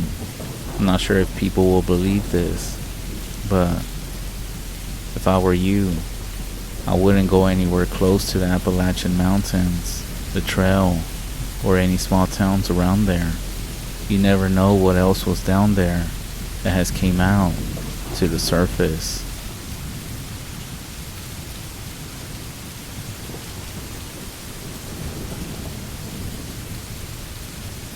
When my uncle was younger, he used to attend many ceremonies. He was always curious and wanted to learn a lot. If you didn't know, the spirits, or the Skinwalkers, depending on what your tribe is, they might be known as a different name. Well, he said that during the ceremonies, that's when they show up the most, especially in ceremonies that are held out in the open. Some of these things are drawn to those gatherings, to the energy that is going on when so many people are praying for healing or guidance. He told me that whenever you attend one of the ceremonies, you must be ready for anything. Evil can sneak in, even if everyone has the best intentions. One thing that he stressed over and over was that you should only go to meetings, ceremonies held for people that you know. The tradition teaches us to be careful. If you go to a stranger's meeting, you should always go with a group of people that you trust. You need the help, because you never know what might happen. It's really easy for something to go wrong, especially when you're not familiar with anything. And when you're alone, you're even more open for these things to happen. So he said that back then when he was young, he didn't believe in too much of these things. So he was curious, trying to experience as much as he could. That curiosity would get the better of him one night when he said that he attended a meeting he wasn't invited to. It's not that he wasn't invited, he didn't really know anybody there. It was an all-night NAC ceremony out in the middle of nowhere. He didn't know the people there too well, but had been encouraged by a friend to join. The ceremony was held in a teepee, and by the time they started, it was pretty much filled up. Before the fire stick was lit, an older woman walked up to the door and asked if she could come in. The family of the patient didn't know who she was, but as it was custom, they went ahead and made room for her. She brought in her gourd box and sat in her spot without much fuss. As the praying began, my uncle noticed that the men next to him started moving around. They started to whisper among themselves about a strange, raw, funky smell coming from the direction of the old woman. It wasn't the smell of sage or mountain tobacco, but it was something else. Something that didn't just sit right with them. They were hoping that the smoke from the tobacco would block out the smell, but it just lingered. Despite the discomfort, the service carried on into the night. My uncle was trying to ignore it, focusing instead on the songs and prayers.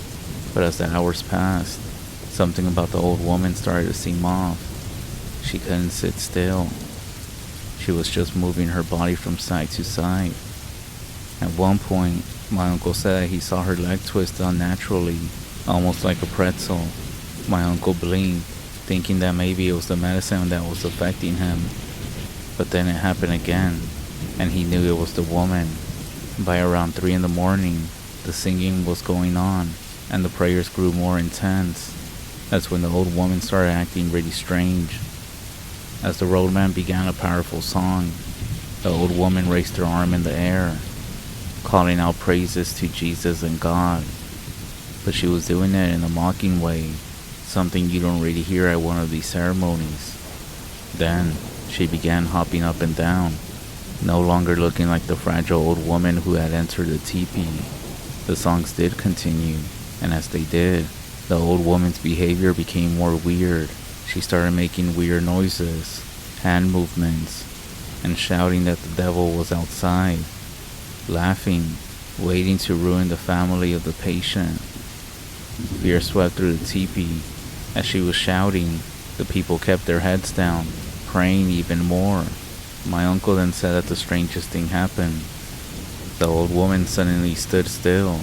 She perked up, like she had heard something that no one else could. A few seconds later, the sound of a coyote echoed in the distance. That's when she hopped to her feet, shouting something in a language that no one could understand. Her eyes became wide open, and with a strange gait, she dragged her body out of the teepee. My uncle said that she literally did that. She basically crawled backwards out of the teepee. He then said as soon as she stepped outside that there was a loud whoosh, like something with wings had flown away into the night. Everyone inside was frozen, shaken by what had just happened, and no one dared to even say anything, not until the ceremony was over. My uncle didn't tell me what happened for the rest of the ceremony. He said that he's not allowed to tell me. Well, after that, my uncle said that he learned the lesson the hard way. Never attend a ceremony for people that you don't know, and always be cautious. You never know who or what might show up at the ceremony. Ever since that day, he said he's never gone to a ceremony that he's not familiar with. Always listen to your elders and the REZ.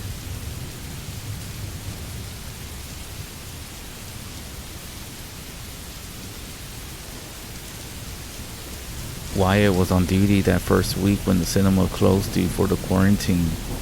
You know, the one that we're all dealing with right now. For better or worse, he didn't want to go back for the second week. I guess being paid the minimum to sit around all day doing nothing is worse than sitting around all day serving customers. It makes sense. There's no distractions, so the clock does move slower every minute. Jamie and Patricia, they rotated on the second week. The managers took care of week 3, and I guess I was beneath them because I was assigned week 4. I guess I should be thankful. So many people are without work right now, and I was getting paid to sit on my ass all day.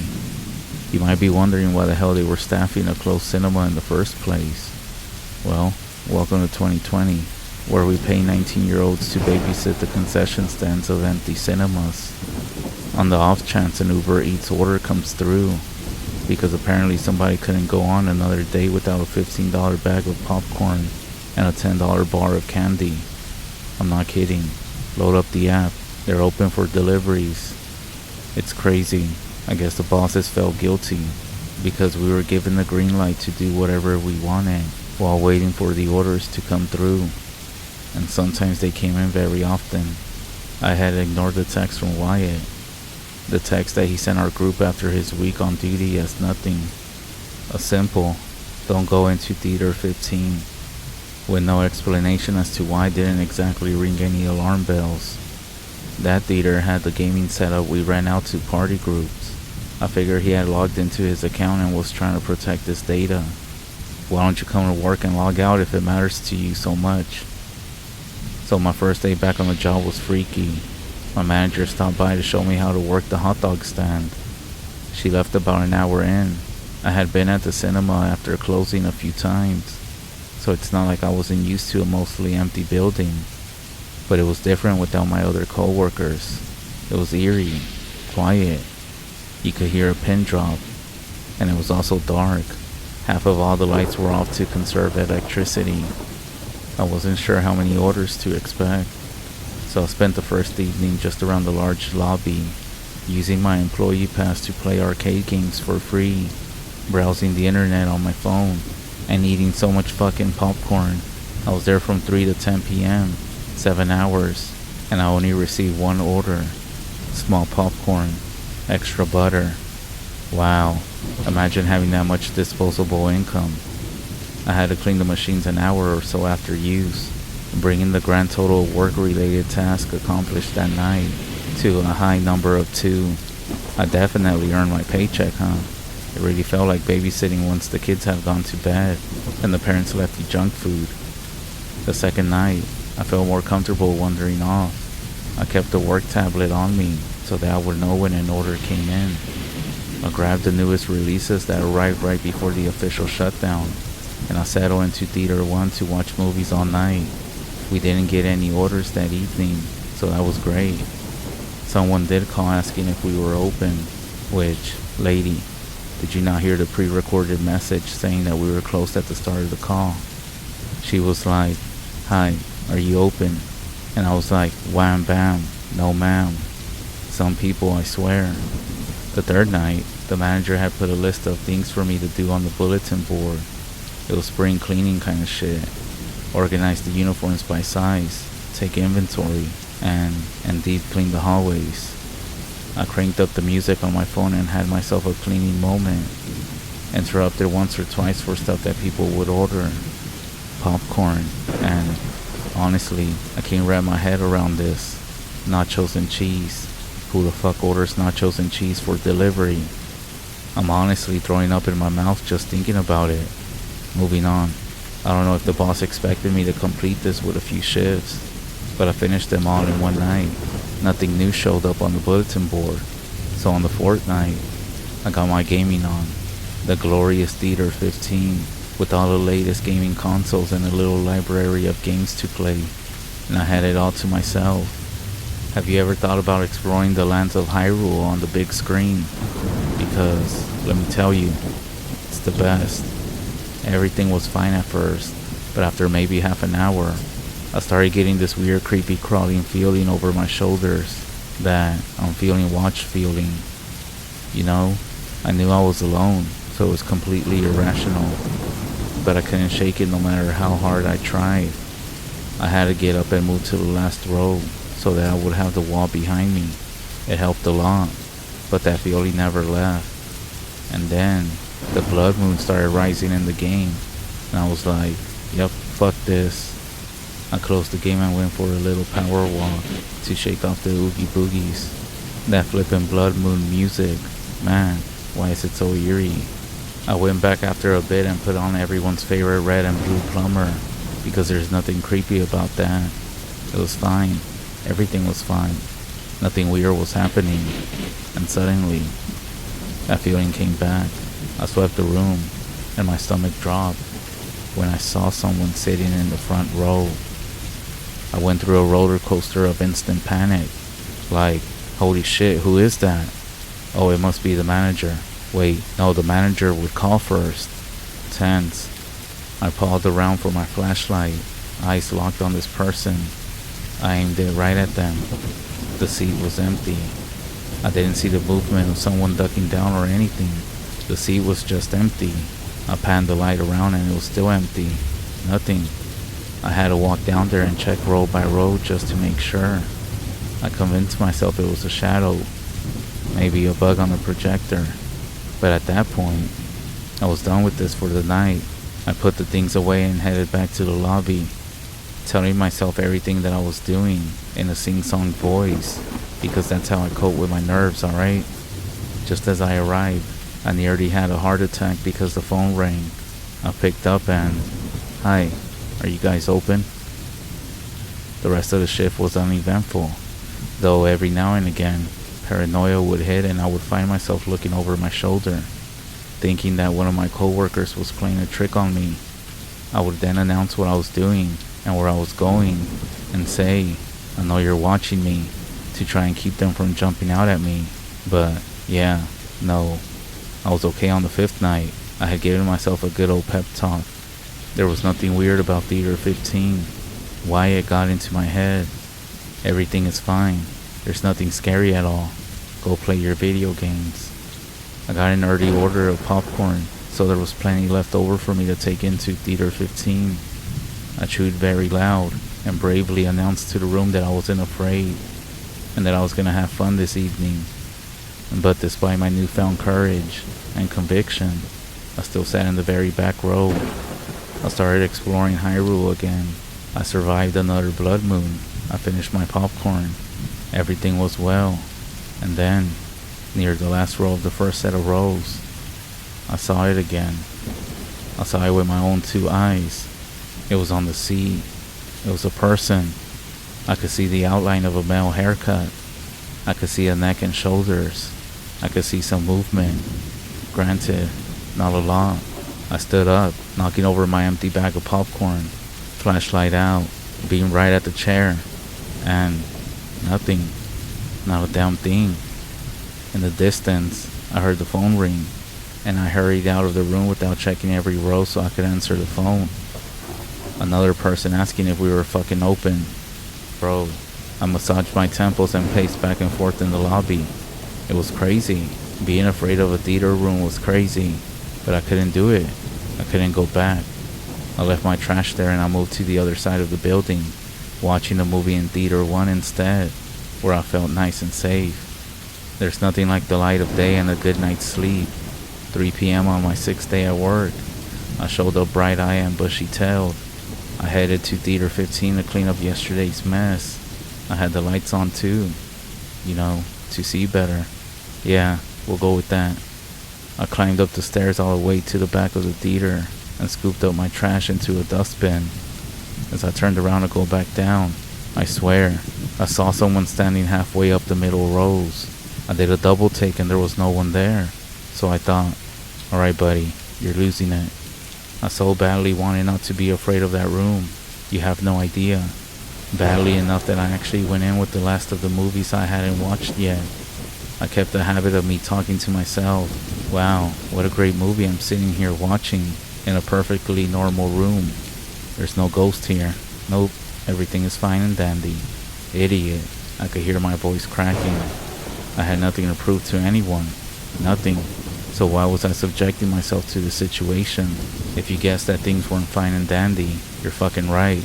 At some point while watching the movie, I got that feeling again. My chest got tight, and I started to feel lightheaded. I could sense him there. I didn't even have to look. He was just a handful of rows down from me, and I could smell his rancid breath like something died in my granny's attic. Goosebumps formed on my arms. It wasn't just my imagination. I could see my breath hanging in the air. I shivered as I glued my eyes to the screen, trying not to look as fear paralyzed me. I saw the form from the corner of my eye. It shuffled from one seat to the next, lining himself up as though purposely trying to put himself in my direct line of sight. The lights were on. The movie was playing. I had my hand on my phone. I had every opportunity to run or call for help, but I couldn't. I held my breath as he suddenly seemed to phase into the next row, now only 2, maybe 3 rows away from me. It's hard to tell without looking directly. I try not to make a peep, as if I could go invisible if I was motionless and quiet. When I saw him phase into an even closer row, I fucking lost it. Finally able to move, I threw my popcorn at him and ran down the stairs screaming like a banshee. I don't even know if my popcorn hit anything. I didn't fucking look. I couldn't. I ran back to the lobby, the only place I felt safe, and I called my manager saying someone had broken in. She told me to wait outside and said she was on her way. She and another manager got there, and we swept the building room by room. But no one was there. No fucking shit. It was a damn ghost. Not that I was gonna tell them that. She actually had the nerve to ask me if I could still come in the next day. Can you believe that? I said no, and she offered to review the security cameras. For some reason, that actually made me feel a little bit better. We looked at the tapes and confirmed no one had come in or out of that room. We went through a whole week's worth of video just to be sure. By the way, there's no video of the room itself. The studios don't allow it, even if the cameras aren't aimed at the screens. She said she would get someone else to come after tomorrow, but she needed me one last night. She said she couldn't get anyone else on short notice. Blah blah blah. Alright, as long as I don't go into that room, I should be fine. On the last night, I was a nervous wreck. Every shadow made me flinch. Every stupid arcade game coming to life gave me a heart attack. Every first pop of the popcorn made me think I was gonna die. I didn't go into a single room, not number 15, not any of them. I was like a tiger in a cage, pacing around, watching and just waiting. I also didn't get a single order come in. I felt like I was wasting my time. The hours were so long. Then, around 8 o'clock, the phone rang. I wanted to scream at this fucking idiot who couldn't get this damn message that we're in a fucking pandemic and the cinema is fucking closed. AMC Cinema, how can I help you? I said through gritted teeth. I heard breathing, slow and shallow. It lasted for a few long, uncomfortable seconds before the voice of an old man spoke. What's playing? In Theater 15. I know it must have come from the phone. I had the receiver up against my ear after all. But I fucking swear, I heard the voice behind me. I left then and there. Fuck this shift. Fuck my replacement. I left the machine with popcorn still in it. I didn't even tell anyone I was going. I just left. Corporate did send an email out. Because of staffing issues, our cinema is going to close from now on.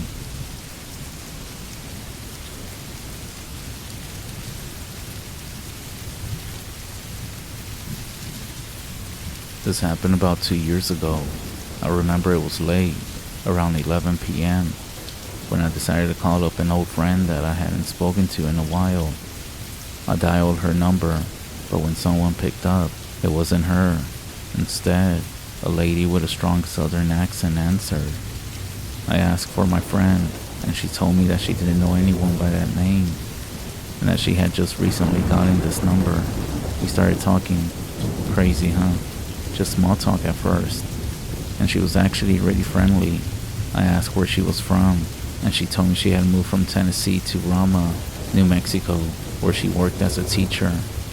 As we kept talking, I just started teasing her, asking her if she had seen any Skinwalkers out there. You know, just joking around. But then, in a serious voice, she said, "Is that what they are?" That threw me off. I was like, "What do you mean by that?" She told me the story that gave me chills. She said she lived in a mobile home, one of those that sits a little high off the ground. And one night, she got up to use the bathroom. She didn't bother turning on the light because, you know, why would you? Anyways, she's sitting there when she starts hearing this noise outside, right near the bathroom window. She looked over towards the sound, and there, in the window, was the shadow of a man. At first, she thought it was just someone snooping around, but as she stared at it, the shadow started changing. She said she watched as the face began to stretch, growing a long snout like a dog, and its ears got longer too. She told me this thing must have been at least 7 or 9 feet tall, easily towering over the window. She said that the worst part was that she felt frozen in place, like she couldn't move. She said it was almost like she was under some kind of spell that was controlling her. Finally, after what felt like forever, the shadow disappeared, and as soon as it was gone, she could move again. She ended up running straight to the bedroom, freaking out and hiding underneath the covers, telling herself that it was just a nightmare. After that night, she kept hearing things outside. She was able to get one of her teacher friends to come spend a few days with her, just so that she could feel more safe. Of course, her friend didn't believe her, saying that it was most likely just a bad dream, but she knew what she saw. After that, she kept hearing things outside at night.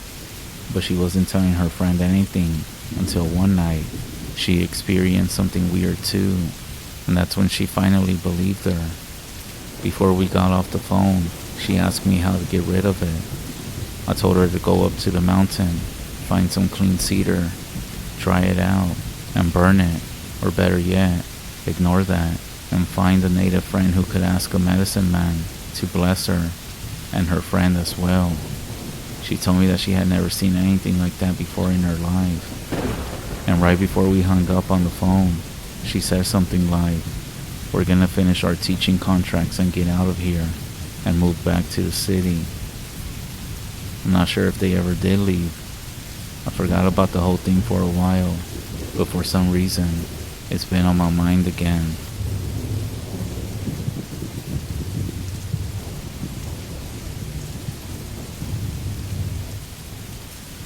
4 years ago, I was married to a man who was more of a monster than a loving husband.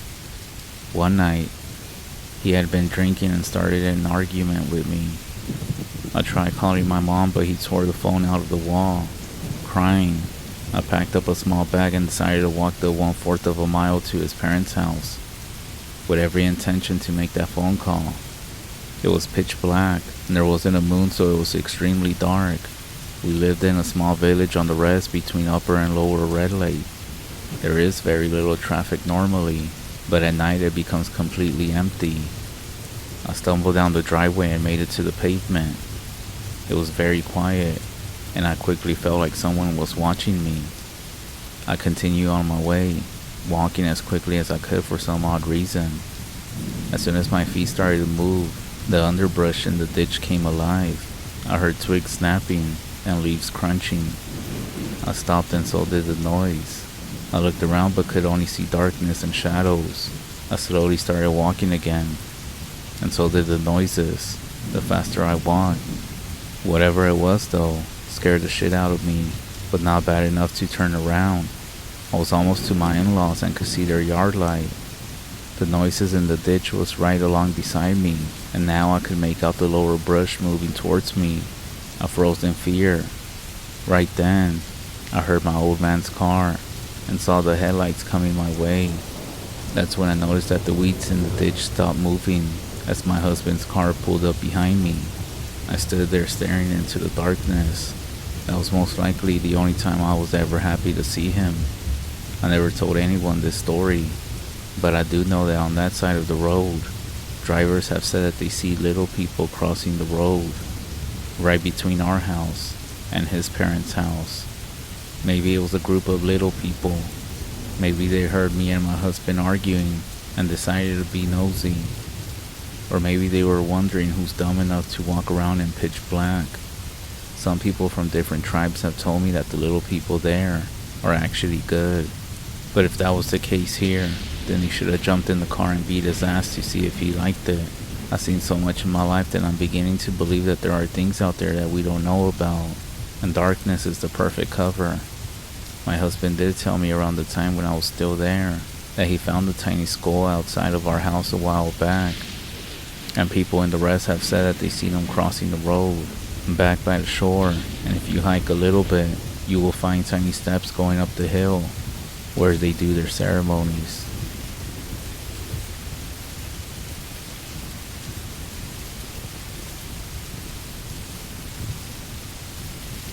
A long time ago, I was living in the boonies alone. I decided to chop some wood for the night. Every time that I swung the axe, I heard a whistle, so I would stop and look around. This went on for maybe about one load of a wheelbarrow before I chose to quit. I was getting this creepy feeling. I built my fire and stood at the window looking out into the woods wondering who was lurking around. So as I'm standing, I hear the whistle again. Except this time, it's very close. I steady my breathing. I stay quiet for a few seconds.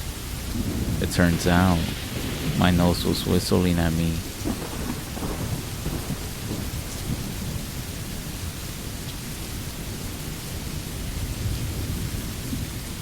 When I was 20, I was out of a job and didn't have any university or plans on going to one. I was basically lost in limbo without knowing where to turn next. I was living at home and spent hours on the internet staying up all night and sleeping all day. Do you know what that's like? Well, I always been a bit of an introvert that preferred the company of me, myself, and I. Staying up through the night and ignoring the day was a way out of the norm, and avoiding people altogether at that. Then I got the classic talk from my dad, the one that all kids get when they're being useless sitting at home and doing nothing. I was tired of hearing it, so I decided to move out and continue my antisocial behavior. And I have a family way up north in the sticks. There's nothing around except a couple of sawmills and a couple of nickel mines.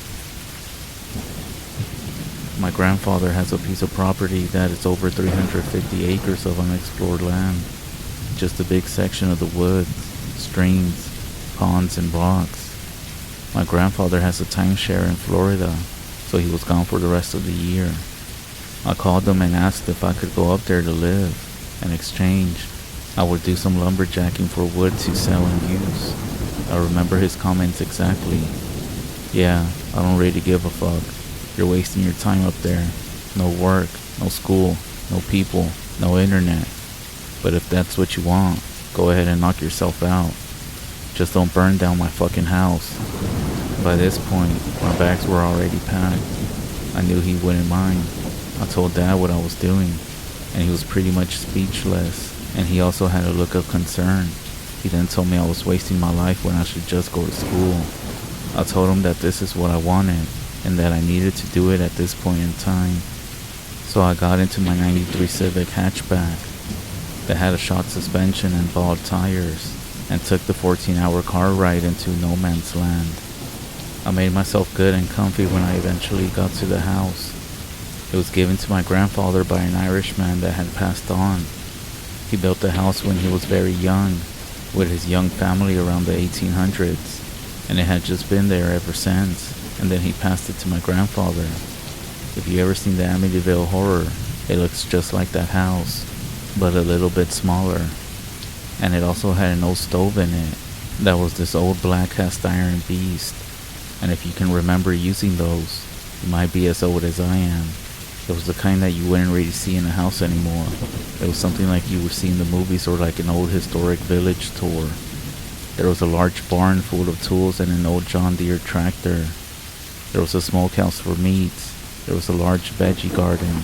And there was an outhouse and a chicken coop that wasn't really in use anymore. After unpacking and relaxing, the distance and the fact that I was alone began to set in. There wasn't TV, internet, or a video game in sight. My grandfather had 2 snowmobiles, a 4-wheeler, a gator, and a dirt bike, and lots of hunting rifles and shotguns. I figured most of my time would be spent outdoors anyway, which was fine, but I was a little bit nervous. The next day, I drove into town, if you could really even call it that. I stocked up on canned goods and cupboard foods that could survive a nuclear holocaust. I came back and got to lumberjacking. It was slow at first to remember the stuff that my grandpa had shown me as a kid, when I was around 8 to 12 years old. But after about 4 or 5 hours, I kinda was starting to get it again. I would take the tractor, chains and hooks and a jerry can and chainsaw into the bush. I would find a cedar or a spruce tree and cut it down. I would then chain it up to the tractor and drag it off into the main trail, where I had a normal flatbed trailer waiting. I would then cut it up into 2 or 3 foot sections and stack it. Once the trailer was full, I would tow it to the barn, and at the back of this barn, there was a big hydraulic wood splitter. I would split it into 4 to 6 sections, depending on the diameter of the piece. Once I had cut it all, I stacked it all. This was the routine. It was long and hard work, but it gave me purpose and it gave me joy. I thought of myself as something like a pioneer. I was in the great outdoors, alone, taking down trees and supplying villagers with something that they needed to survive. I felt proud of myself, and I also made some cash doing it. I wasn't getting rich, but I had enough for all the things that were needed to survive in such a place like this. I kept this routine for months and months, and the locals began to come to me for wood because it was cheap. and I was a youngster, as they say, looking after my grandfather's home, who was well thought of in town. Then, the winter came, and everything went to shit. Winter on the farm was one of the most depressing times of my life. Not being able to do much work and having no interest in human contacts or internet really brought me down. I reflected on my life and the fact that I had no friends anymore, because I just abandoned them with no warning. Why did I do this? But I had some type of mental feeling that I had to leave everyone behind and never speak to them again. I even began having some suicidal thoughts. The more I thought about it, the more I accepted it as being okay. I wasn't that religious, so I didn't have the thought of going to hell or anything. I viewed it more as if a goldfish were to die. Where do you think it would go? It doesn't really go anywhere. I think it's just that blackness. No more thoughts. Like turning off a car for the last time. I thought about how my family would miss me and how it would hurt them. But I was so depressed, unhappy about the progress in my life, and the fact that I had no one. After a few weeks of minus 30-degree weather and brutal snow, I decided to get on the snowmobile, load up my snowshoes, take my rifle, and go deep into the woods to end my mental suffering. I had given up on everything. I jumped on the sled at 8 in the morning. The sun was brighter than ever. You couldn't even look anywhere without squinting your eyes. The sun reflected off the snowy landscape as if it were like a mirror. With a full tank and a jerry can as a backup, I could go a long way. I let the thing idle and get warmed up. I was thinking to myself that I may actually go through with this. I kept going over the what ifs and buts in my head, as if I was trying to talk myself out of it. But I said fuck it out loud, and jumped on it and let it rip. I took the tractor trail as far as it would go into the bush. It ends after a solid 45-minute drive, and then it turns into a four-wheeler and gated trails. I took the trail deeper and deeper into the woods. After a solid 2.5 hours of riding, the trail stopped and did a U-turn. It was the end of the track. I then grabbed my rifle, put on my snowshoes, and quickly realized something. I hadn't wrote a note for anyone to find my body, or even know what I had done. I knew that if my parents had no idea what happened to me, they would wonder for the rest of their life, and it would tear them apart. I yelled out and cursed, and I threw my rifle. I faced towards my sled and did it again. I started to turn and remembered that I literally just threw my rifle. I cursed again, got off my sled, and walked towards my rifle that was on the ground. I bent down to grab it, and I stood up. A burst of adrenaline was injected throughout my entire body, and it turned my cold frame into a steel oven. There was a black figure in the distance, hiding behind a tree and watching me. It wasn't an animal. It looked like the shape of a man, but it wasn't a man. I ran to my sled and hit the throttle. I ripped back home and didn't look back. To get back home, it only took maybe 2.5 hours or something. I rode fast. I got inside the house, put on coffee, and ate some beans and toast. As I pigged out, I kept having this image in my head, and I was wondering what this was. How did it get there? For how long has it been there? Does it know that I'm still here? How could it survive out here? Is it coming for me? Can it follow my tracks? And does my grandpa know about it? I then decided to call my grandfather in Florida. Unfortunately, he didn't answer his phone. He was most likely relaxing on the beach somewhere, drinking beers. I then cursed myself again. I called my dad just to calm my nerves. He could then sense something was off about me and ask what was up. I told him I was out hunting and I had seen something. I described what I had seen, and he went silent. He took a breath and said, "Son, when I was a kid living on the farm, me and a girl went back to the lake for a swim. We got there on our bikes in August. I had my rifle with me because of all the bears that would pass through their land back then. After me and the girl were swimming around and laughing and doing our thing, she screamed and pointed across. I looked across the pond, and there it stood. It looked like a burned up human being. He was all charred and stuff. and he also had a little bit of hair on the top of his head. His eyes were as bright blue as I had ever seen. Its arms were so long, and its hands nearly came to its knees. It then screamed at us, and the birds flew to the trees. I ran out of the pond, grabbed my rifle, and shot at it. It ran to the trees, and me and the girl jumped on our bikes and got out of there. This was the first and final time I had ever seen that thing or anything like it. I actually hadn't even thought about it in years until you told me that. You need to be careful. In fact, why don't you just come home, son? It's boring up there anyways. I told him I was staying and enjoyed it here, but that was definitely a lie. I got off the phone with him feeling no better. The only difference was that I could think a little bit more clear. I thought if this thing is coming for me, it's gonna take a while by foot, so I figured I got time. I got the guns and put a loaded one in every room. Some had slugs, some had shells. I also had a hatchet that I sharpened to a very fine thickness with a stone grinder in the barn. If it was to swing at your wrist with one motion, it would most likely cut it off.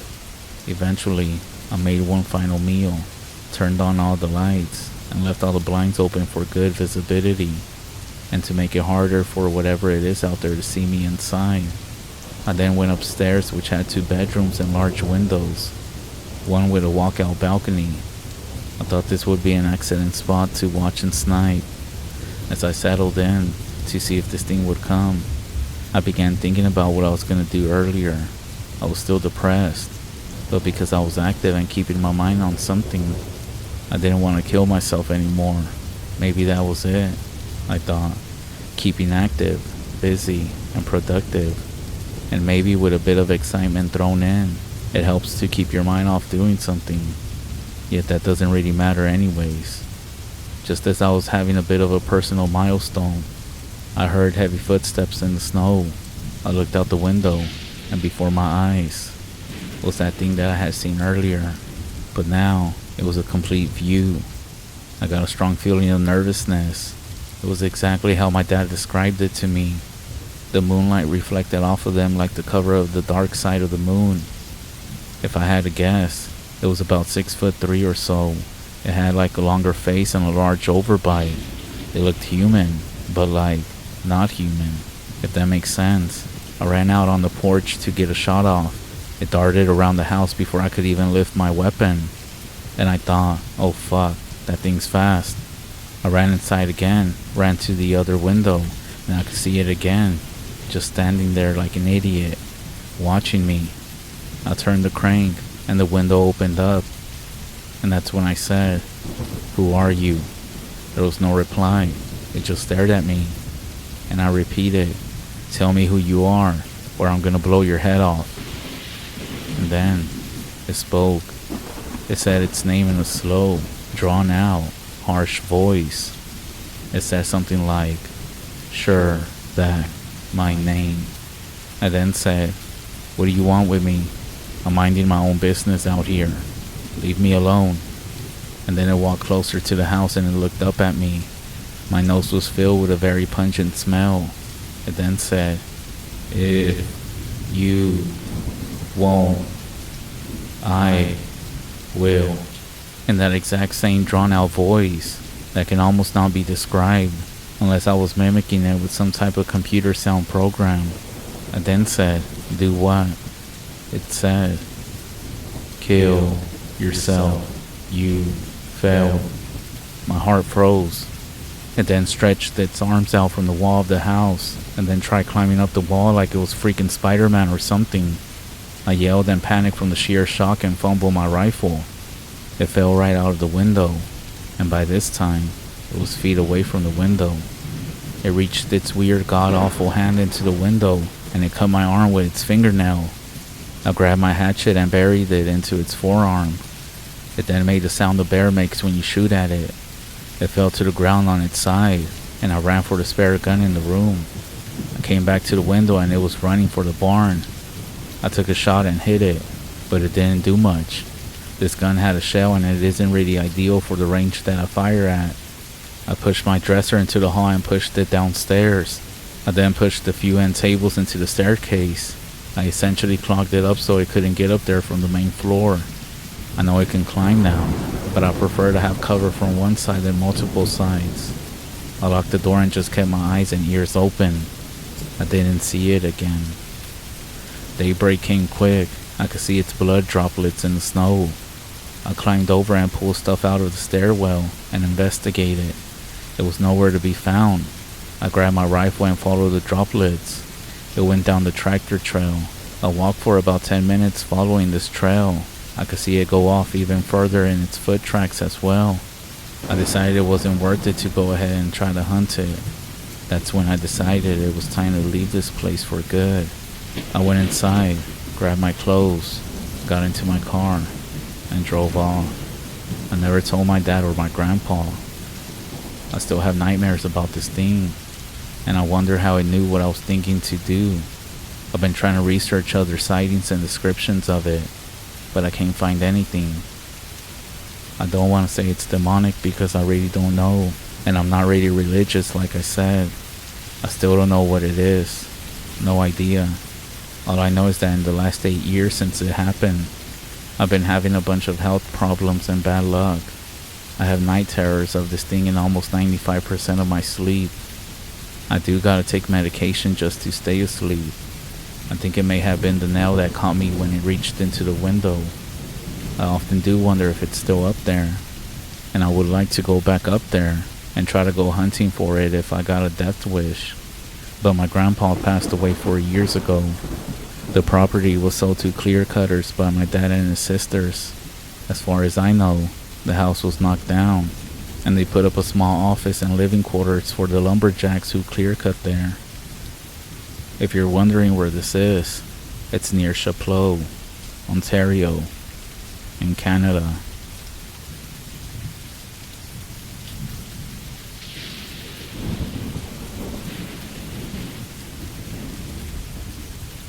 Something awful happened to me when I was 16.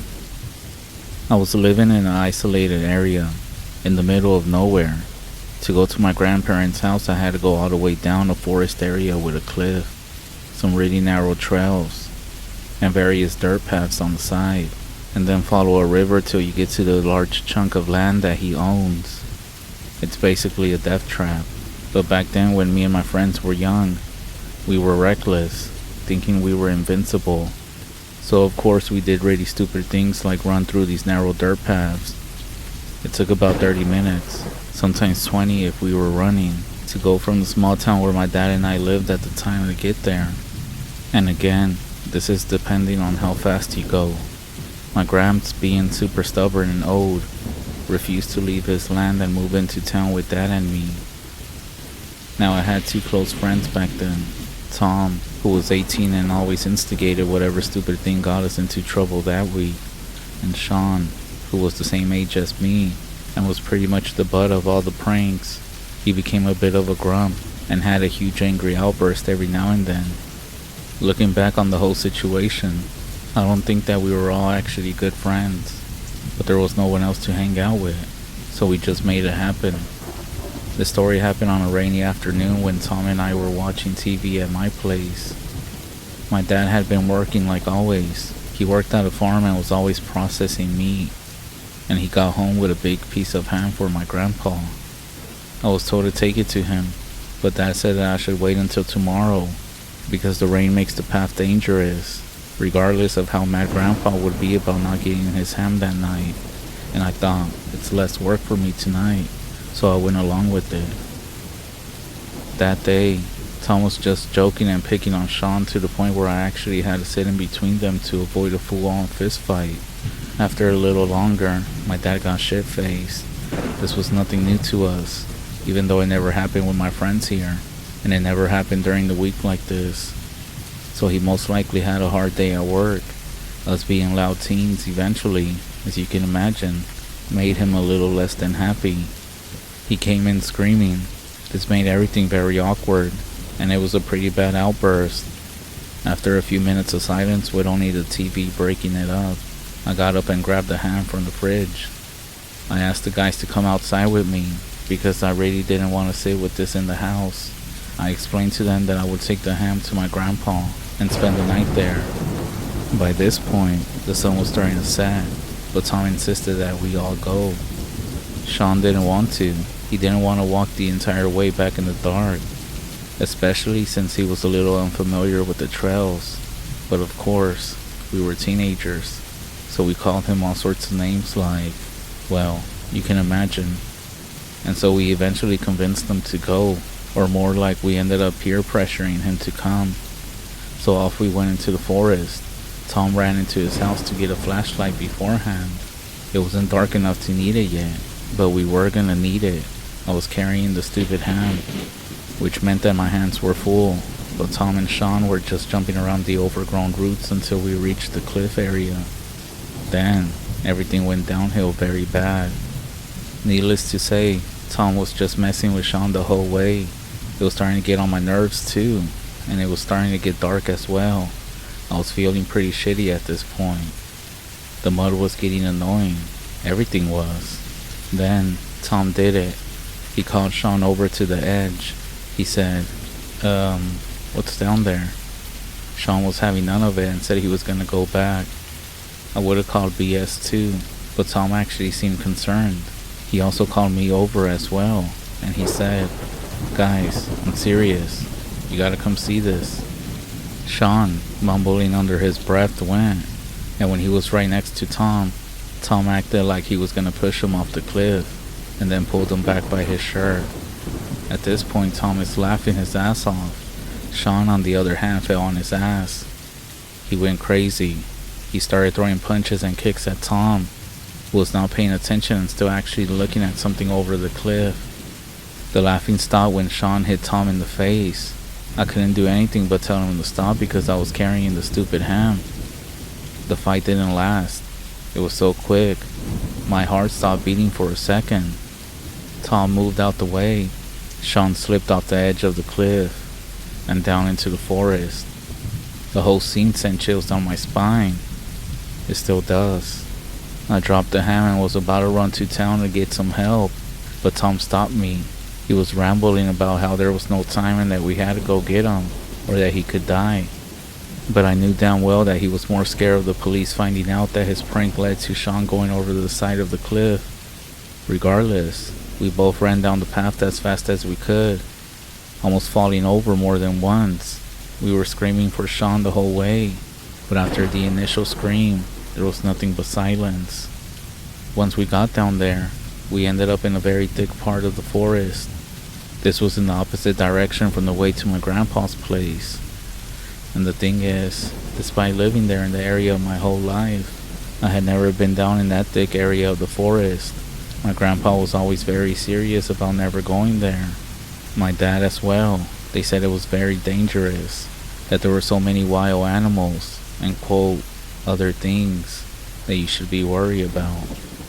And by this point, it was dark. The sun had completely set. Everything was damp. Our only means of navigation was the flashlight that Tom had. But that's when I noticed something else was off. The forest itself, in this area, was very quiet. Nothing compared to the path that I always took, which always had birds even in the rain. But here on this side, there was nothing. Like idiots, we ran deeper and deeper, screaming for Sean as hard as our lungs would let us. Suddenly, we heard it. A very scratchy voice. I remember Tom taking a breath because he thought Sean was alive, thinking that maybe he just got really screwed up by the fall. Maybe he broke bones or something and got the wind knocked out of him. I said we ran towards the voice, but Tom was the one running. I got stuck by the branches the whole way through. It's impressive how far adrenaline can take you, but we were completely confused. We didn't even know where we were going. We only heard the voice the one time, and we had already lost the way. We ended up getting to a swampy area in the forest, and that's where we saw it. The mud was up to our ankles and got deeper and deeper as you went. Branches reaching off everywhere. And like I said, that's when I noticed it. I swear I could see something in the trees. Some of those things that I thought were weird branches looked like arms. Tom was still calling for Sean, but he eventually went silent as he was looking down. Then he turned and ran off in the other way. I tried to ask what was going on. I tried to follow him, but then something pulled me back by my jeans. I swore I could feel my jeans rip. Something had a grip on me. I fell face first into the mud. I tried to do my best to get up quickly, find my feet, and then, just barely noticeable at a distance, I saw 2 eyes. And what honestly, honest to God, looked like a mouth giving me a smile, right there in the darkness. I couldn't make out anything else. Nothing, not even a head, just eyes and a mouth. I got up and tried to run in the same direction from where we came, but then I got tripped up backwards by branches that seemed to appear out of nowhere. I thought I was gonna have a heart attack. I started breathing really heavy, panicking. That's when I saw another face, but I thought it couldn't be the same one. From here on, my memories are a little bit blurry. I remember getting up. I remember running. I remember being chased. I remember the only noise I could hear was my own footsteps, my heartbeat, and myself crying. Eventually, I must have reached the river because my grandpa told me that I got to his home late at night. He checked on me and said that I didn't have any severe damage outside of bruises, cuts, and scratches. He told me he locked down the house and didn't sleep a wink, watching over me with his hunting rifle. The next day, I told him everything. He didn't know what it was, but he did go to town and report it all. Sean was found. He was stuck on the top of a tree in between branches. He had snapped a bunch of bones, but he was alive. Tom was found miles away in a clearing, unconscious, barely alive, full of cuts and bruises, dehydrated, and apparently, when he came to, he just rambled for days about eyes in the darkness, branches coming up from the swamp, and tripping him like hands grabbing at him. Needless to say, this put an end to Tom and Sean's friendship, and to be honest, I moved away shortly after this. I'm kinda glad that I'm now far away from that place.